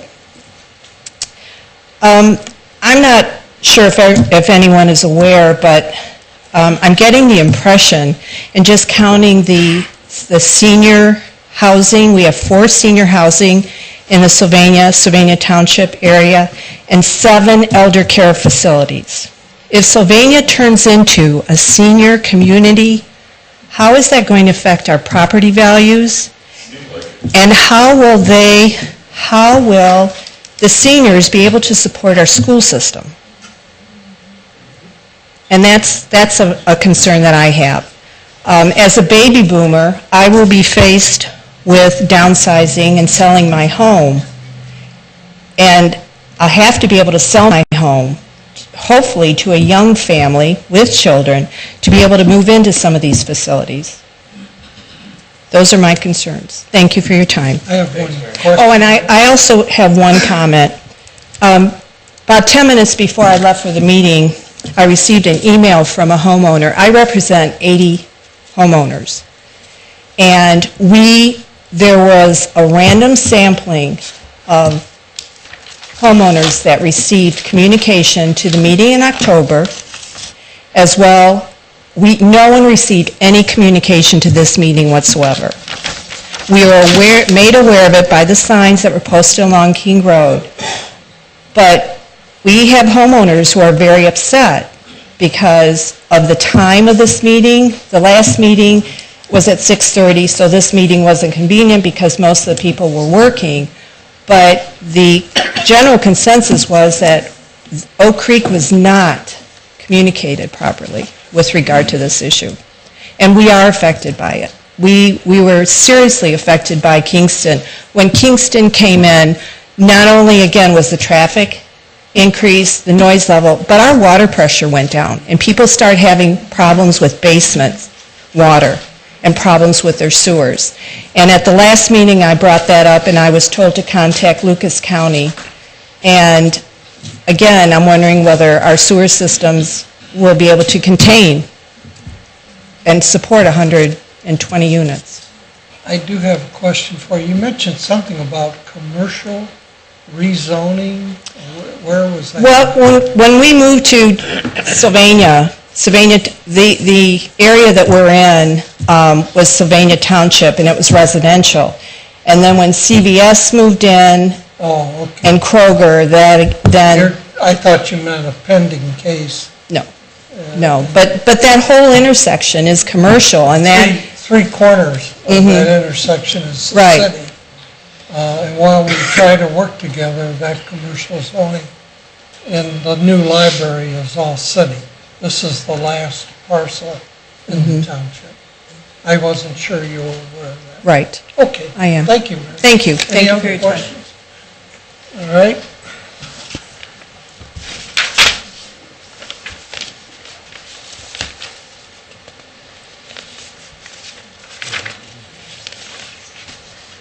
Joe, man, is that Kyle?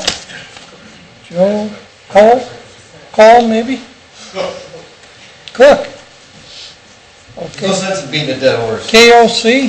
KOCH, sir. Thank you.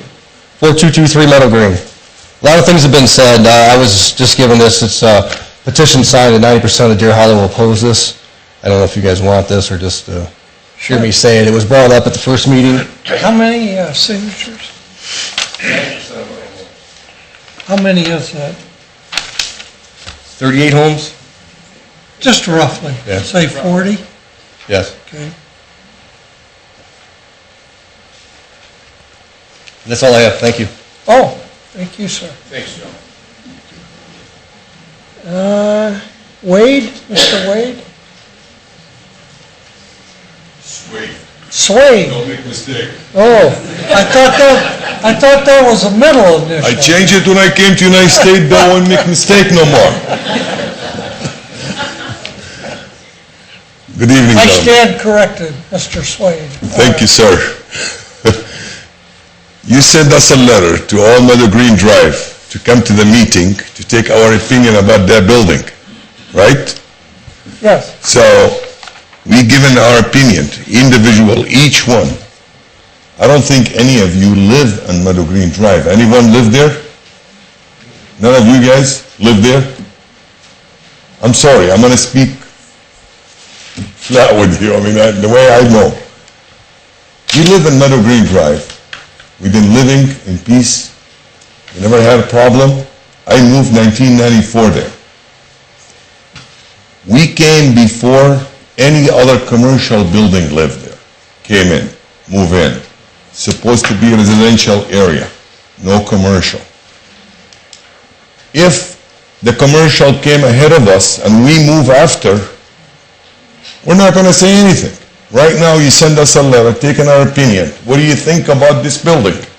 Well, what we think is going to show to our houses. We live right behind it. None of you live right there, and he's going to hurt of that building.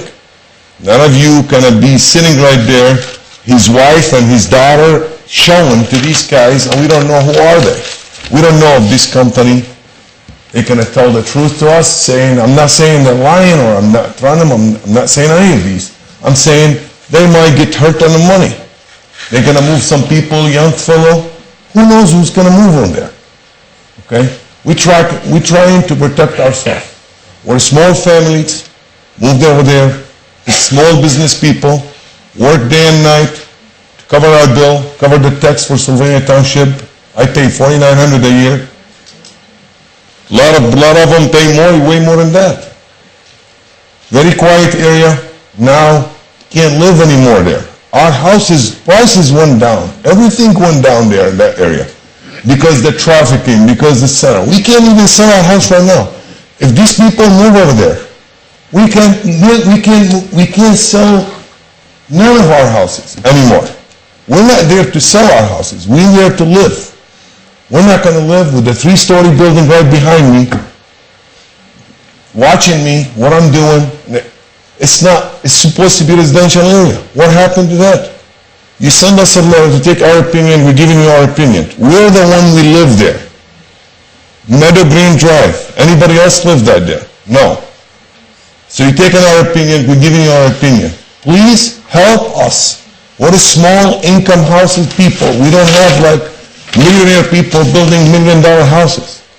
It's $200,000. The highest you can buy a house over there is $200,000. We build it penny by penny with our wives and our kids to live in these houses. Now you're going to bring me a building, put it right behind me. 3-story building. Came in.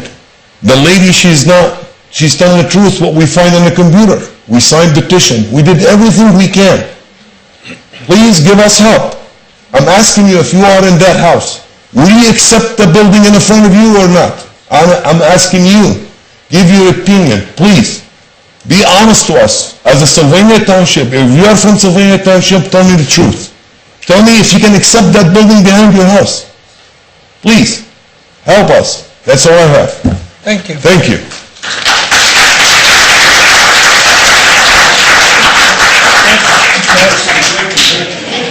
Eddie for president.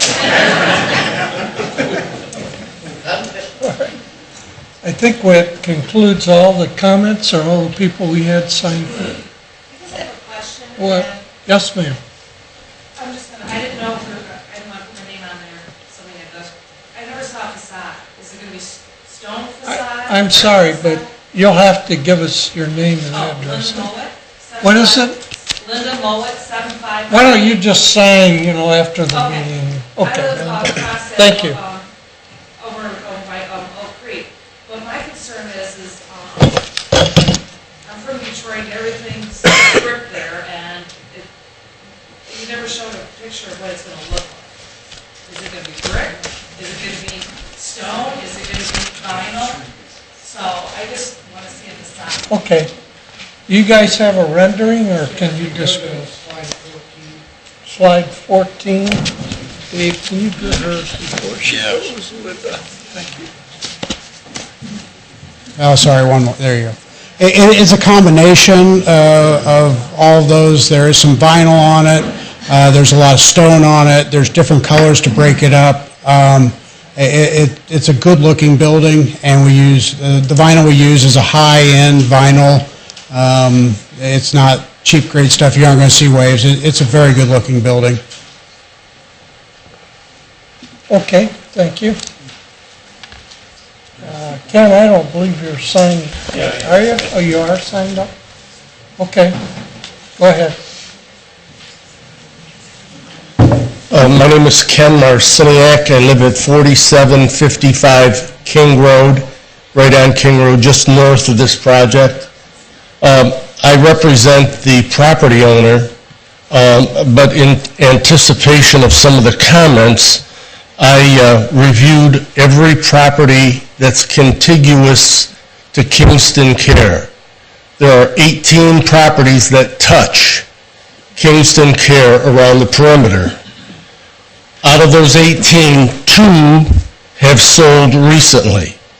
I have them marked on a map, so I can't give you the exact addresses, but I can tell you that one of the properties sold June 3rd, 1997 for $350,000. Excuse me.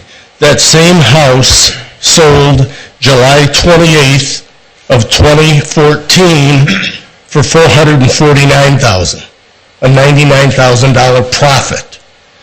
The house next door to it sold for $690,000 in June of 2012. So there are no buffers. If you look at Kingston Care and you drive down their perimeter driveways, there are no buffers between those buildings and those parking lots and what's proposed here. I think the buffer here is exaggerated beyond necessary, and they're not going to take down any trees to add additional buffer, and not only site buffer, but sound buffer. Now, we can't control anything if the township sends 3 emergency vehicles for every 911 call. We live in a growing community. This is growing. One of the people that got up here and spoke said they were all junkyards there. They were all junkyards. This was dog patch beyond dog patch. I built a home 7 years ago on King Road. Every day, at least twice a day, I come and go out of my driveway. I have had an issue with traffic when they were building the roundabout at Centennial. When they built the roundabout at King and Brent, there was no trouble because there was no traffic. But the people that are concerned about traffic going through the neighborhoods behind, that's ridiculous. Why would you drive down a street to enter onto Sylvania Avenue or King Road without a traffic light? The traffic light at King Road has been improved. I go through that intersection at least twice a day, and prior to those improvements, at 5:30, 6 o'clock, I could sit on King Road coming north from Central Avenue anywhere between 3, 4. You people live there, you know how long you'd sit at that intersection. Since they've done the improvements, I don't think I've sat through 2 lights. So I think this is growth. This is why we moved here. It's improvement of the community. And yes, I'm over 55. I may find myself in a property like that sometime, but I doubt it. In that the house I live in is only 7 years old. But I don't want to get into reiterating all of the details about the property owner, but those are my personal comments. Thank you. Thank you. Ken, do you know if the light at King there has left turn signals? Yes. Yes. Left. All directions? All 4 have left. Okay.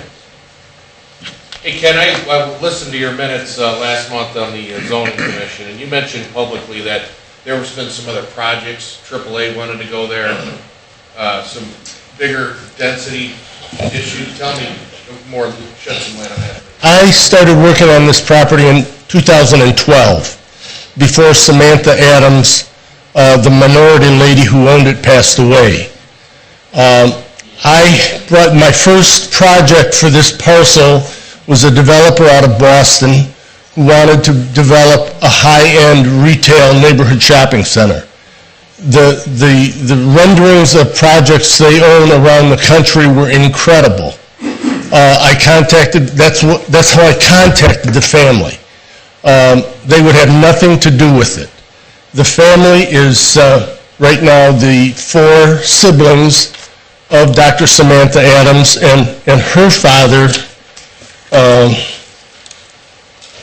I don't want to try to pronounce his first name, but his last name is Porter, bought the property in 1947 and farmed it, and they farmed it for produce and fruit for their family.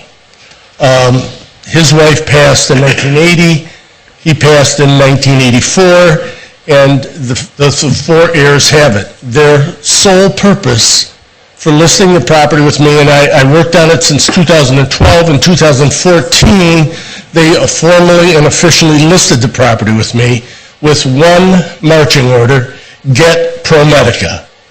We want a ProMedica project, and we want our name as part of it, and part of the deal with Clover is that the Porter name be incorporated into this project somehow. We did have AAA. If you go to Myers, you'll see a new AAA being built on an outlot from Myers. They were at the southeast portion of the property, offering significantly more money than what Clover was offering. And we did not come to an agreement because we said to AAA, we do not want all of the service bays facing Sylvania Avenue. We wanted the service bays to face King Road because we knew we would have development in front of them on King Road, and what you would see from Sylvania Avenue would be the same aesthetic view as you would see if you went to the Airport Highway AAA unit that's built excuse me, on Airport Highway. We lost that deal over aesthetics. We were there on price, and everything was well. Since that time, I can't guarantee that it was Kroger, but I can tell you that the Kroger broker developer approached the family and wanted to buy the entire parcel, and because I knew who that developer was, I said, you know, there's just no way. And so I went to my owner. My owner said, there's no way. We will not sell it for a Kroger. We have had an offer for the corner of a high-end gas station, carry-out, fast food, kind of a complex of a building. I can tell you that one was just built on Navarre by the same developer, and it's a really nice-looking gas station, and they offered my clients $450,000 for 1 acre off the corner, and my clients said, no, we won't sell it for that kind of a use. These people dealt long and hard with Clover, negotiating over the purchase price. We have had probably 3 offers to sell the whole thing on spec without any concern over what the use would be, and my owners would not do that. So the interest in the property is brisk. Yes, I'll be back here because we'll have 6.5 acres left, along with now approximately 0.8 of an acre that is east of our property that fronts on Sylvania Avenue. So, yes, I'll be back here again, and it won't be for senior housing, it'll be for an office building. Oh, okay. Thanks. That was 5 minutes, okay, but thank you. I guess some people, some comments made, like we don't live in the neighborhood. I can tell you, I don't want to give you my age, but I've been born and raised here. I know John's born and raised here. Neil, how long have you lived in the community? And this is not unusual when we have nice housing and we have commercial, and some of you brought up taxes. We're really concerned about our tax rate. We're a high tax community. I want you to know we understand that, but it takes a balance of commercial.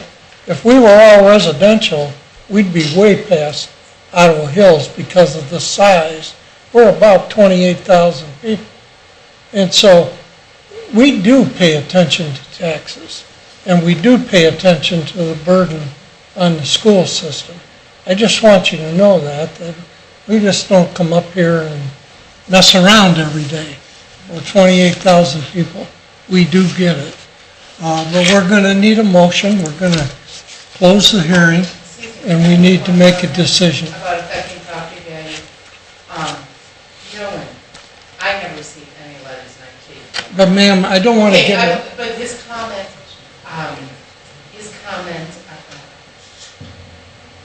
know, cost of the value of homes. When I moved in 2001, all our condos started at 160 and went up. We are trying to sell a couple condos. We have sold 3 condos in the last year, no one over 135,000. Okay. So he may have a story of how over in Oak Creek, their money, their property is held value, ours has not. You've had your opportunity to speak once. We need to move on. That's our job. Yep. Okay. Somebody want to make a motion? You want me to make a motion to get this thing decided? Maybe just before I make the motion, I'd like to just say one thing. Thank you for coming. We're at 2 hours. I really appreciate it. And you're right. I think it was Becky that said something, the 5 o'clock time is kind of early. We still have staff on board sometimes, so we've got questions to ask people in the back. We're able to get back to them and refer back to them, but I appreciate you guys coming at 5 o'clock, taking your time away from work.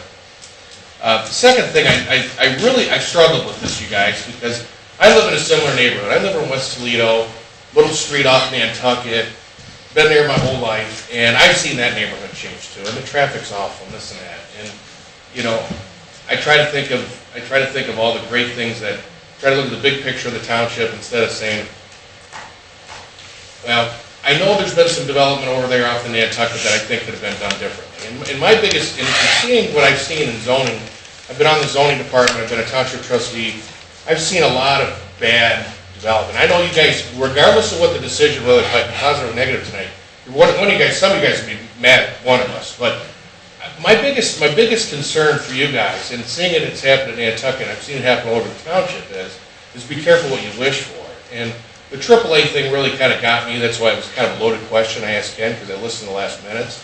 But in I just want to be clear when I brought the question up about PUD. There's a lot of things that can go here that are not going to be very nice for you guys. Long after we're gone. I mean, this property could sit for another 2-3 years, what have you. We may not get reelected, we may not want to run. There's a lot of things that could happen. But I've seen this backfire in neighborhoods where they turn down what might be perceived as a nice project, a PUD, a planned unit development, and then come into a zone change and get some big guy come in and rezone this thing, and not what you were asking for. And it's even worse than what you have. So regardless of what I say tonight as my comments, and you may be as upset with me as you want to be, but there's a reason why I think this through and spend a lot of time. I have the utmost respect for your thoughts and your property rights, and it's not just it's another project. I mean, it's a planned unit development. It's not a zone change. So with that being said, I'm going to offer resolution 16149, a zone change request from A3 to R5 residential PUD. Second, but I would add, George, I'd like to see that 100-foot or 90-foot, whatever it is, that would give those people assurance that those trees are going to stay. We'll amend that setback, and Darrell will have... I'm sure Darrell will follow up on that. John, did you want to make, I commented, do you have any comments to make? No. All right. We'll call the roll. Mr. Mahoney? Yes. Mr. Genowine? Yes. Mr. Crandall? Yes. We have a lot of items on the agenda. You're welcome to stay, but if you want to leave, we certainly understand that. Thank you for controlling your comments and for listening to the other speakers ahead of time. Darrell, I think you've got the next item on the agenda. Yes.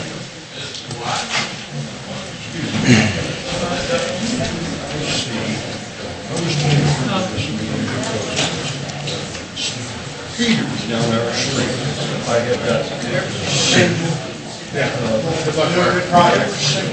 you. Good luck. Oh, it's coming up now. That was for a minute. Oh, this is the end of that meeting. I still got a chance. We're not done with the meeting, sir. Just sit down, we'll get you.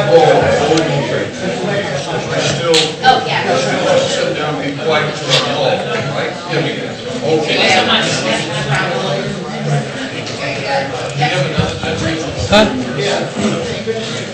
You have a list of non-agenda? Yeah, I have it. We just haven't got to it. Hey, Crandall, John Crandall?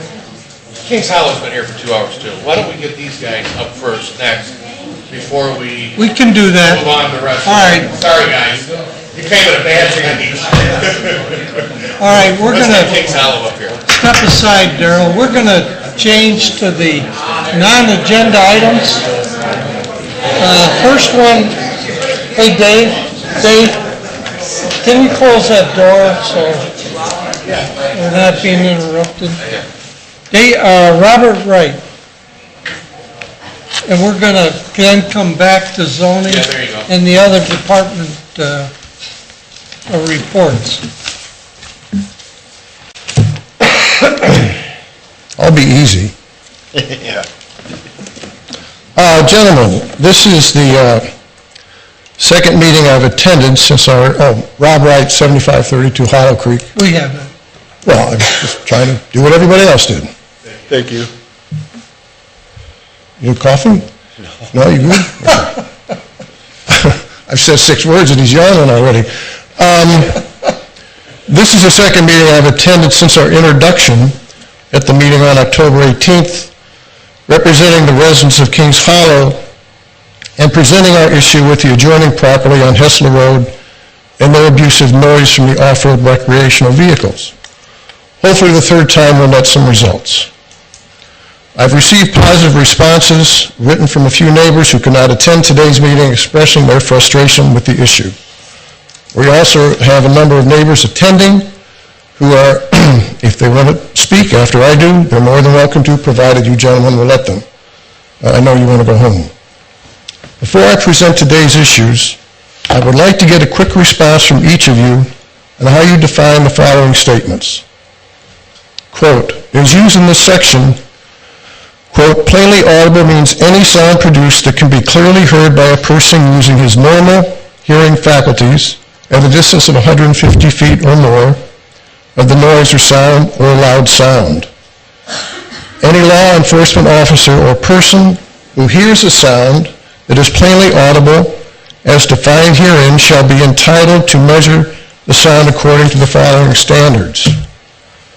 The primary means of detection shall be the officer's or person's ordinary auditory senses, so long as the officer's or person's hearing is not enhanced by any mechanical device, such as a microphone or hearing aid. The officer or person must have a direct line of sight and hearing the source that is producing the sound so that the officer or person can readily identify the person and distance involved. Whoever violates this resolution shall be fined $100 for the first, $200 for the second, and $500 for each subsequent violation.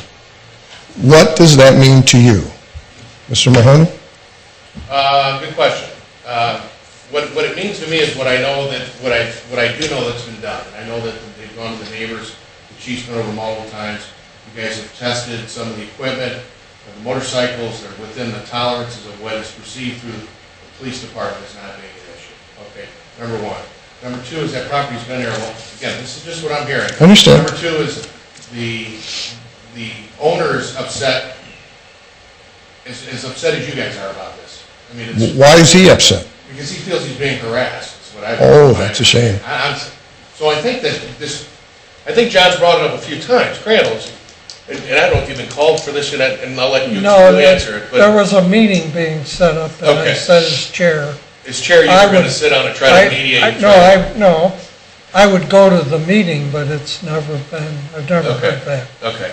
Mr. Genowine, I'm sorry. I'm sorry, I don't know if that answers your question, because I'm kind of dumping it on the chief, because I'm only as good as what the chief tells me. I understand. What they're here, so.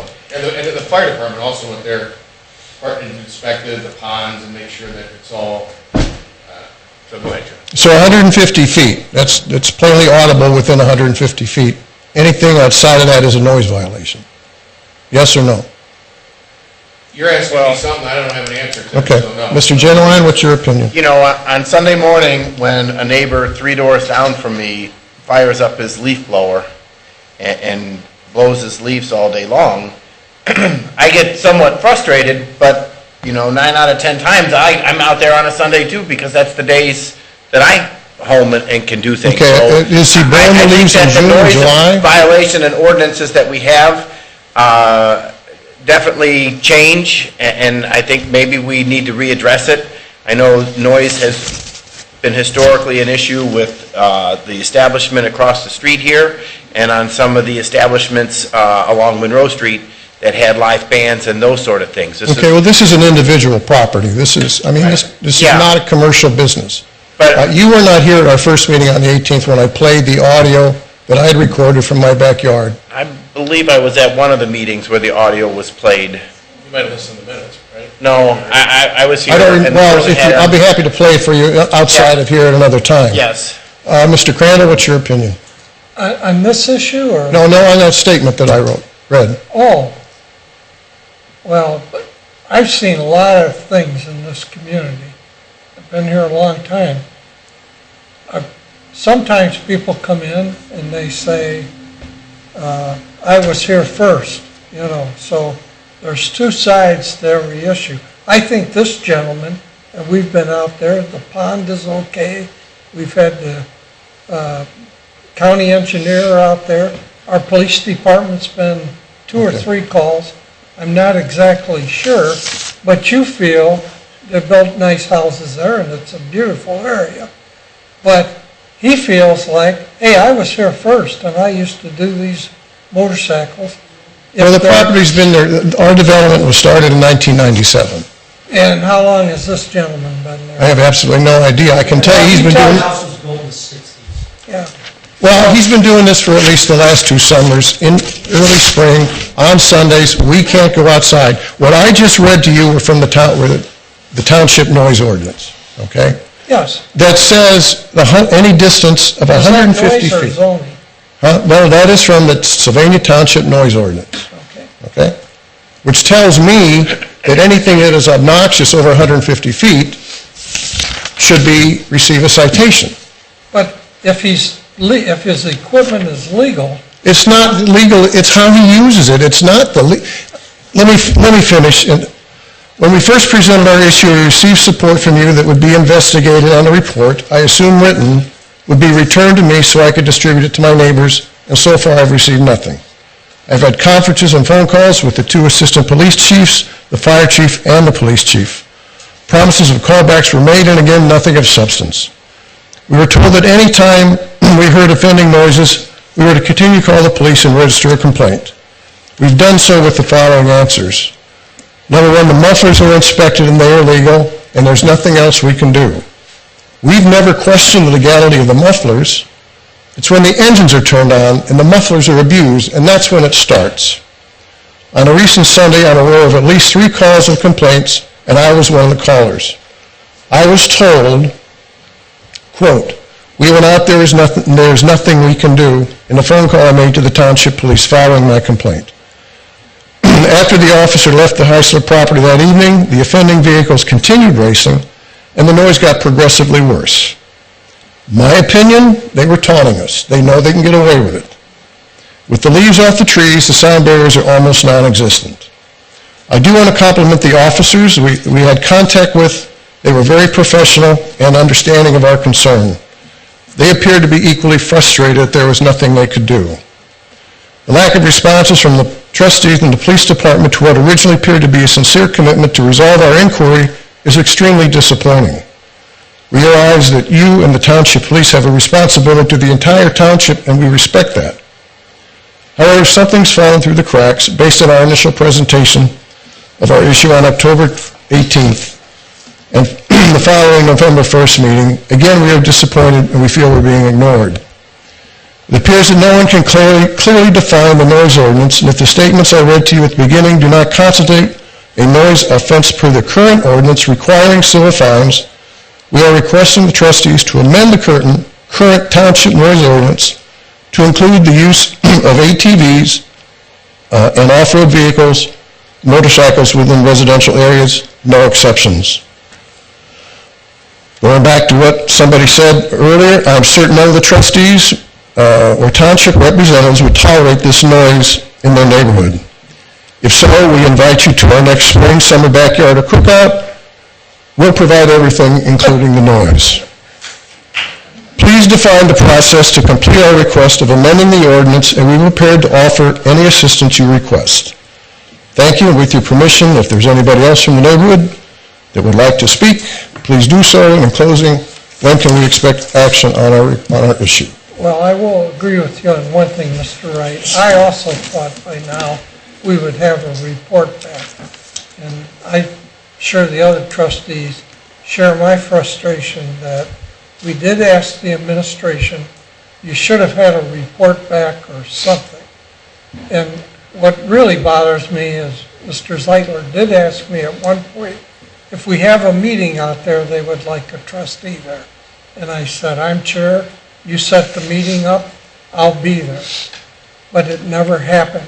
And I don't like to see these things because they build up. You think we're doing something, you get nothing from us. I don't mean that the police didn't call you, but I expected a report myself on this issue, and it hasn't happened. And John, I'll let you address it.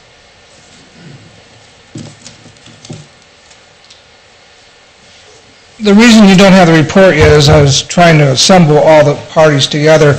The chief is trying to set up a meeting with all the parties involved. We're having a rough time, and Chief, you want to come up here too? The chief is having a rough time getting the Heisler Road property owner, getting a hold of him, as I understand it, on that. Yeah, he does not have a cell phone. Actually, I have to go through his, another guy that lives in the house or what. But quite frankly, this was my idea, my suggestion to try to mediate this thing, okay? Reference to what Mr. Wright said, that statute also says a reasonable standard, okay? And we've talked about this a little bit, okay? What's reasonable, okay? If you go strictly by that 150 feet, okay, that means that people, and I'll just use one example, a legitimate example, because we've gotten complaints on this too, up on the other end of the township. People have a built-in swimming pool. It's the summertime. It's 3 o'clock in the afternoon. Kids are out there playing in the pool, yelling and making noise. Are we going to go out and cite those people because, they're out using their swimming pool and such? And, it's all based on a reasonable standard. Mr. Wright did say something that's obnoxious or what. It's. I get that part, Chief. Okay. Well, as far as setting up a meeting. Where's the letter? Is that what you're looking for? Let me jump in here. When we made a complaint, and I don't remember the exact date, I think it was when I took my first video, 2 of your officers came out to my house. We walked around and we physically observed and heard the noise. And those 2 officers agreed it was obnoxious. We walked to my house, which is probably 300 feet away, and there's not a lot of difference. And it goes on all day. No, I get that, but are we going to revise our order? Tell me what we're going to do. I haven't, all I know is, That's not my say to revise the noise resolution. Well, the question is if I've talked to legal counsel. I think we've referred this to the administration. I've talked to legal counsel, and I don't think it's a good answer, but you could stand out here inside every motorcycle goes by. 150 feet away, we're 150 feet from the street. This is on private property, Well, sir. it doesn't say anything in the noise ordinance, private property, public property. That's what we're asking for. And I'm not arguing with you, I'm just saying the definition of obnoxious. And as John said, and we do the neighbor using the leaf blower. He hears that. It's nothing like a leaf blower for children. Now, ma'am, It is I'm sorry, but we're not going to solve this tonight, I can tell you. Well, I will say, And I'm disappointed that somebody hasn't recommended something but I think the meeting is probably a good idea. That's what we were trying to do. But we do have an agenda tonight, and I like Neil's idea, you've been waiting, let's move this ahead, but we're not going to solve this tonight, I'm Well, sorry. let me, I will say this, because I was the first one to say it, I was like, call the police every day for all I care. We have That obviously hasn't, have to. I understand, that obviously hasn't worked very well, because we're still talking about this. They say the mufflers are legal, there's nothing we can do. And as soon as the police leave, he comes back out with his band of merry, and We've had, and Neil, I'm not disagreeing with you, but we've had calls where they called the police and we went out there and there's a tree company cutting down limbs. And I'm saying, Yes, what? that- You know the difference between Well, trees. we're just saying his officer went out there. The other time, the gentleman was cutting his yard with his lawnmower and got called. So, Okay, let's, how about? I'm just saying this is the Right, report how of about we it. do this first? Find out, Robert, you're good with your dates and times. Find out the day these two guys went out and said it was, the noise was okay, was not good. I'd like to know who those guys were, to make a comment, to make a comment about noise out of the field. That's number one, is probably. Oh, the comment that it was, Yeah. they said it was Robert, obnoxious. give us the dates. I called, Get us I on. called in the night that they were there, and the gentleman that answered the phone at the police station said, there's nothing we can do. And that's what the officer. No, how about the time they came out to see it, Robert, was the one I want to know. They said, you're right, it's too loud. Because you just shake your head, chief, saying you did it. No, he didn't say too loud, he said obnoxious. Okay. Yeah, none of my officers ever reported that to me, and I have asked them specifically, and they never said anything. So, Robert's pet, these guys are, where do we go? I mean, I'm tired of we gotta get an end result here. And I'm not sure, by the way, I'm not sure I can change the guidelines, because there are neighborhoods that people ride their motorbikes, or you go out to Stanzas and they ride a jet ski in a pond. I mean, No, there's things that, this has nothing to do with the pond. This has to do with more than just the loud noises from the dirt bikes.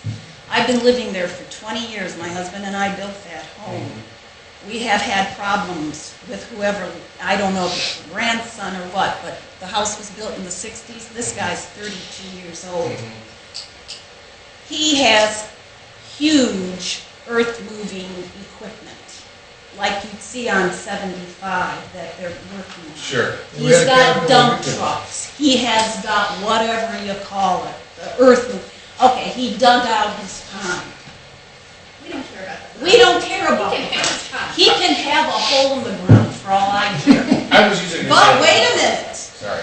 At 2:30, 3 o'clock in the morning, because my house backs up right to this, I don't know if he comes home from work or what, he decides to go out and work, and he uses that dump truck because he has lights in the backyard on poles.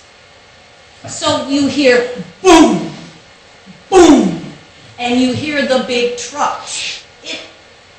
Let me ask you, did you call at 2:30 in the morning, the police, will we have a report that you called at 2:30 in the morning? Why? It's not. Well, it is a violation to run a business. No, it isn't, no. No, but I mean, And it is. don't say why, call, as Neil said, call, if they're doing it at 2 in the morning. Wait a minute. Come out and tell us that it's. You're prohibited, in the noise resolution, you're prohibited from doing work like Okay, that so you between the got hours one of on 11 PM and Chief. 7 AM. Chief, I think, Neil, I don't think your suggestion worked. If you want to go back, let us get through our meeting, and then we'll hash this out. It's been 15 minutes, folks. And we got staff sitting here. It's been 2.5 hours. We got to get on with our Well, meeting. and it's been. If you want to stay, supposed to get a Mr. report. Wright, if you want to stay, we'll hash this out I would just assume at the end of our meeting. Let's all meet somewhere, like, the next 10 days, but, And Mr. Genowine, I understand about the leaf blower. I understand about noise. I'm just saying, that's where it gets gray. You know, that's Hey, where we're it gets going to gray. move on, For 5 hours. Chief, I want to get our meeting back in order. I agree, that's. Darrell, you're up again on zoning. Briefly, Darrell. Well, don't say that. I'm kidding. We've held him up. Go ahead, Darrell. Thank you. Just one last quick item here. Resolution 16-153. It's authorization to file legal action. This is the property at 5952 Riga Drive. You received earlier the photos and other materials on this property. That's about it. I can answer any questions you may have on that. I'll offer Resolution 16-153, authorized to file legal action on 5952 Riga Drive. Second. Oh, go ahead. Mr. Mahoney? Yes. Mr. Genowine? Yes. Mr. Crandall? Yes. This Thank is you. a result of our compliance officer, right? This one? Was that a called-in complaint? Good question. It gets tough. No, this was a complaint that we Oh, received. Thank you. Let's move on to Thank you. the road department. Road has nothing. He's not here. He's not here. No, I talked to him before he... Fire department. Fire department? Mike? Good evening. We have one resolution, and that is to name 2 members of our part-time staff to the Volunteer Firemen's Dependents Fund Board. Each department that's part of this organization also needs to have members on the board. We have Kevin Cross and David Skozen are our active members. Tom Eisel is a retired officer that is also on this board, and we need to maintain membership. And I'll this is move Resolution 16-148 to elect 2 members to the Volunteer Firefighters Dependents Fund Board. Second. Mr. Mahoney? Yes. Mr. Genowine? Yes. Mr. Crandall? Yes. Thank you. Police Department, Chief, you got anything else? I have nothing. You got anything for the chief? Good. Administrators report. I have nothing. Nothing? Fiscal Officer, Dave? Got a lengthy report here. These might be attacked. Just quickly, our month-end analysis for October, you can see that our revenues are have exceeded 100% of budget items. We'll probably get a little bit more in fire. We have one more payment to come in on EMS. Our expenses are doing very well. They are all, you can see, in the 70s, 50%, 66%, should be at 83 if we were sticking to our budget. So financially, our month-end report, I think we're still doing well. That's the end of my report, unless you have questions. And then I do have 3 resolutions. Resolution 16-150, advanced funds. We're just advancing funds from the fire grant fund to the fire fund. I'll move Resolution 16-150, advance of funds. Second. Mr. Mahoney? Yes. Mr. Genowine? Yes. Mr. Crandall? Yes. We have a transfer of appropriations, Resolution 16-151, and this is just to move money in various accounts that can be covered from projected surpluses to other accounts that are falling a little short, but it's within the department. I'll move Resolution 16-151, transfer of appropriations. Second. Mr. Mahoney? Yes. Mr. Genowine? Yes. Mr. Crandall? Yes. And lastly, Resolution 16-151, we need to make some adjustments to some various appropriations based on revenue to help us comply with the county auditor at year end. I'll move Resolution 16-152, appropriation from unencumbered funds. Second. Mr. Mahoney? Yes. Mr. Genowine? Yes. Mr. Crandall? Yes. That's all I have. Any open discussion from anybody? All right, let's move to Chairman's report. You didn't get a report. I was busy this week. I'll catch you next year. I'll give you a month the next time. Hearing from the public, non-agenda items. Doyle? Yes. Yeah, go ahead. This is regarding high rate of speed. Excuse me? Go ahead, mister. Say your last name for me. Salkil? Salkil, S-A-L-K-I-L, Doyle. Thank you. An old Army man that's been in the military most of my life, and I was told to do what I was told and keep my mouth shut. But I live at the corner of Larch and Davidson Drive, just off of Central, just west of Central, probably 1 block. And when the home was built in 1950, that was the end of the street. There wasn't anything west of us. But now they got fancy homes back there off of Elmwood, where Elmwood comes off of Central back to the west facing Bancroft Street. And those people come flying down this little one-lane street, 50, 60 mile an hour with a posted 25 mile an hour speed zone on it. They don't pay any attention to it. There's small kids out there that waits for the school buses, and I just think it's unfair. It's uncalled for. I've been out there with railroad ties and everything else, threatening to throw them down in front of my guys, and the guy will come along with a car and just throw their hand up. They don't care. I've had a police officer come out and set the corner of Davidson Drive at Larch, and he can tell the speeders are coming along. We've heard nothing, and I got no response to that. We had a speed meter set up on Larch Road, and I've heard nothing about that. I called the council here to ask what I could do to get some response. They told me to come in with the property owner's name, which I have done, sir. Gentlemen, I have got every name out in that neighborhood, and I have no response on that either. It just seems like all the things that I have asked for has been swept under the rug, and nobody pays attention to me. Nobody wants to listen to me. They still come down that road doing 50, 60 mile an hour all the way to Centennial, and I think it's wrong. Do you know who you talked to? Was it our receptionist? Was it the dispatcher? The lady at the desk I talked to about getting the names, and I talked to a gentleman in here on the phone by the name of Rob, and he told me to get the names and everything. He's our road department. Yes, sir, which I have done, and got no response to that. You turned the names into Rob? Excuse me? You turned the names into Rob? You brought the names in and Rob has them? That's what I understand, yes, sir. Okay. And I've got no response there. So I just wonder what it takes to get some kind of action from somebody to at least listen to us, and if you don't want to take my word, just come out and stand alongside me, and you can find out for yourself what's happening. I'm just curious, when there was a speed meter put up on Larch Road, I know it had to be more than 25 miles. What happened to that information? Where did that go? I don't think that meters, does it, Chief Holden? We put the speed trailer out there. I've talked to you. I think you remember me.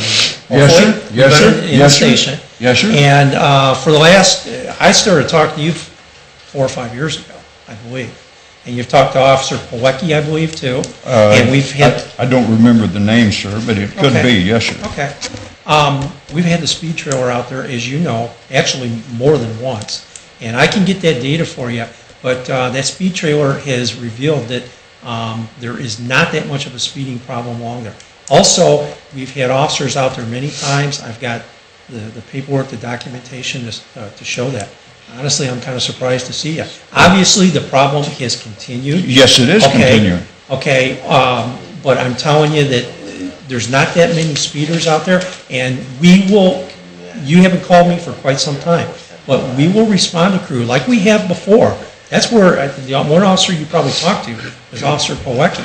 But we've been out there many times and identified that there's really not that much of a problem out there. And we will continue to respond out there if you call us in the future. I haven't had any contact with you for about a year. I don't know if you've called the police station within the last year. Yes, I have, sir. And there was an officer sitting right along the corner of David's Drive at the end of Larch there. And I know good and well that people are doing more than that. Well, you know, it's morning and afternoon that they do this. Rush hours. Yeah, and I don't want to be a pest. I figured, you know, getting 4 or 5 guys that I know real well in the neighborhood getting together would, you know, get out there in the middle of the street and you know, make these people stop. But they don't care. They don't pay no attention to you. Yeah, so you don't want to call every time that something happens, because after a while you'd figure me to be a nuisance. But now what I can do, I can put a stop to it. I can throw the railroad tie out in front of these people, and that'll get some attention, but then I'll be the one in jail. okay? But I guarantee you, I can stop it. I know how to do it. Sir, But you don't want to do that. I know. We've helped you, but, I mean, maybe you don't perceive we've helped you, but we've responded to your complaints numerous times, and I've got the documentation to show that. And if we don't catch them in the act, there's nothing we can do. what do I have to do? Throw a rope around an automobile and the driver inside and hold him till you appear? Mr. And I have Salkill, Sir. maybe you could keep, we gotta keep on schedule here. Oh, I'm sorry, sir. I'll get you the documentation. I don't Can you know. find send us what the speeds were that the speed trailer registered, and, Why don't you It give, does a study. It does a study. Chief, if you'd get his phone number and follow up with him, I'd appreciate I can do it. that. So we can try to keep moving. There's Like I said, we've tried to help you before. Ashley, maybe? Is there Nothing's an been Ashley here? It's still going on the same way, sir. must have Okay, I think been we've with that got a other few girl. tickets down there, quite honestly. Well, that's good. Thank you for your service too, by the way. Well, thank you. Appreciate it. Thank you, Thanks for gentlemen. keeping us Thank you for safe. listening to me, but like I say, in the past, I have things taken care of. No, But today, you're not gonna do that. It just seems like today I'm getting nothing done. Hey, don't throw those Don't be, don't yet. All right. Let's move ahead. I think we're ready for adjournment. I'll offer a motion to adjourn at 7:33. Second? Call the roll, Mr. Mahoney? Yes. Mr. Genowine? Yes. Mr. Crandall? Yes.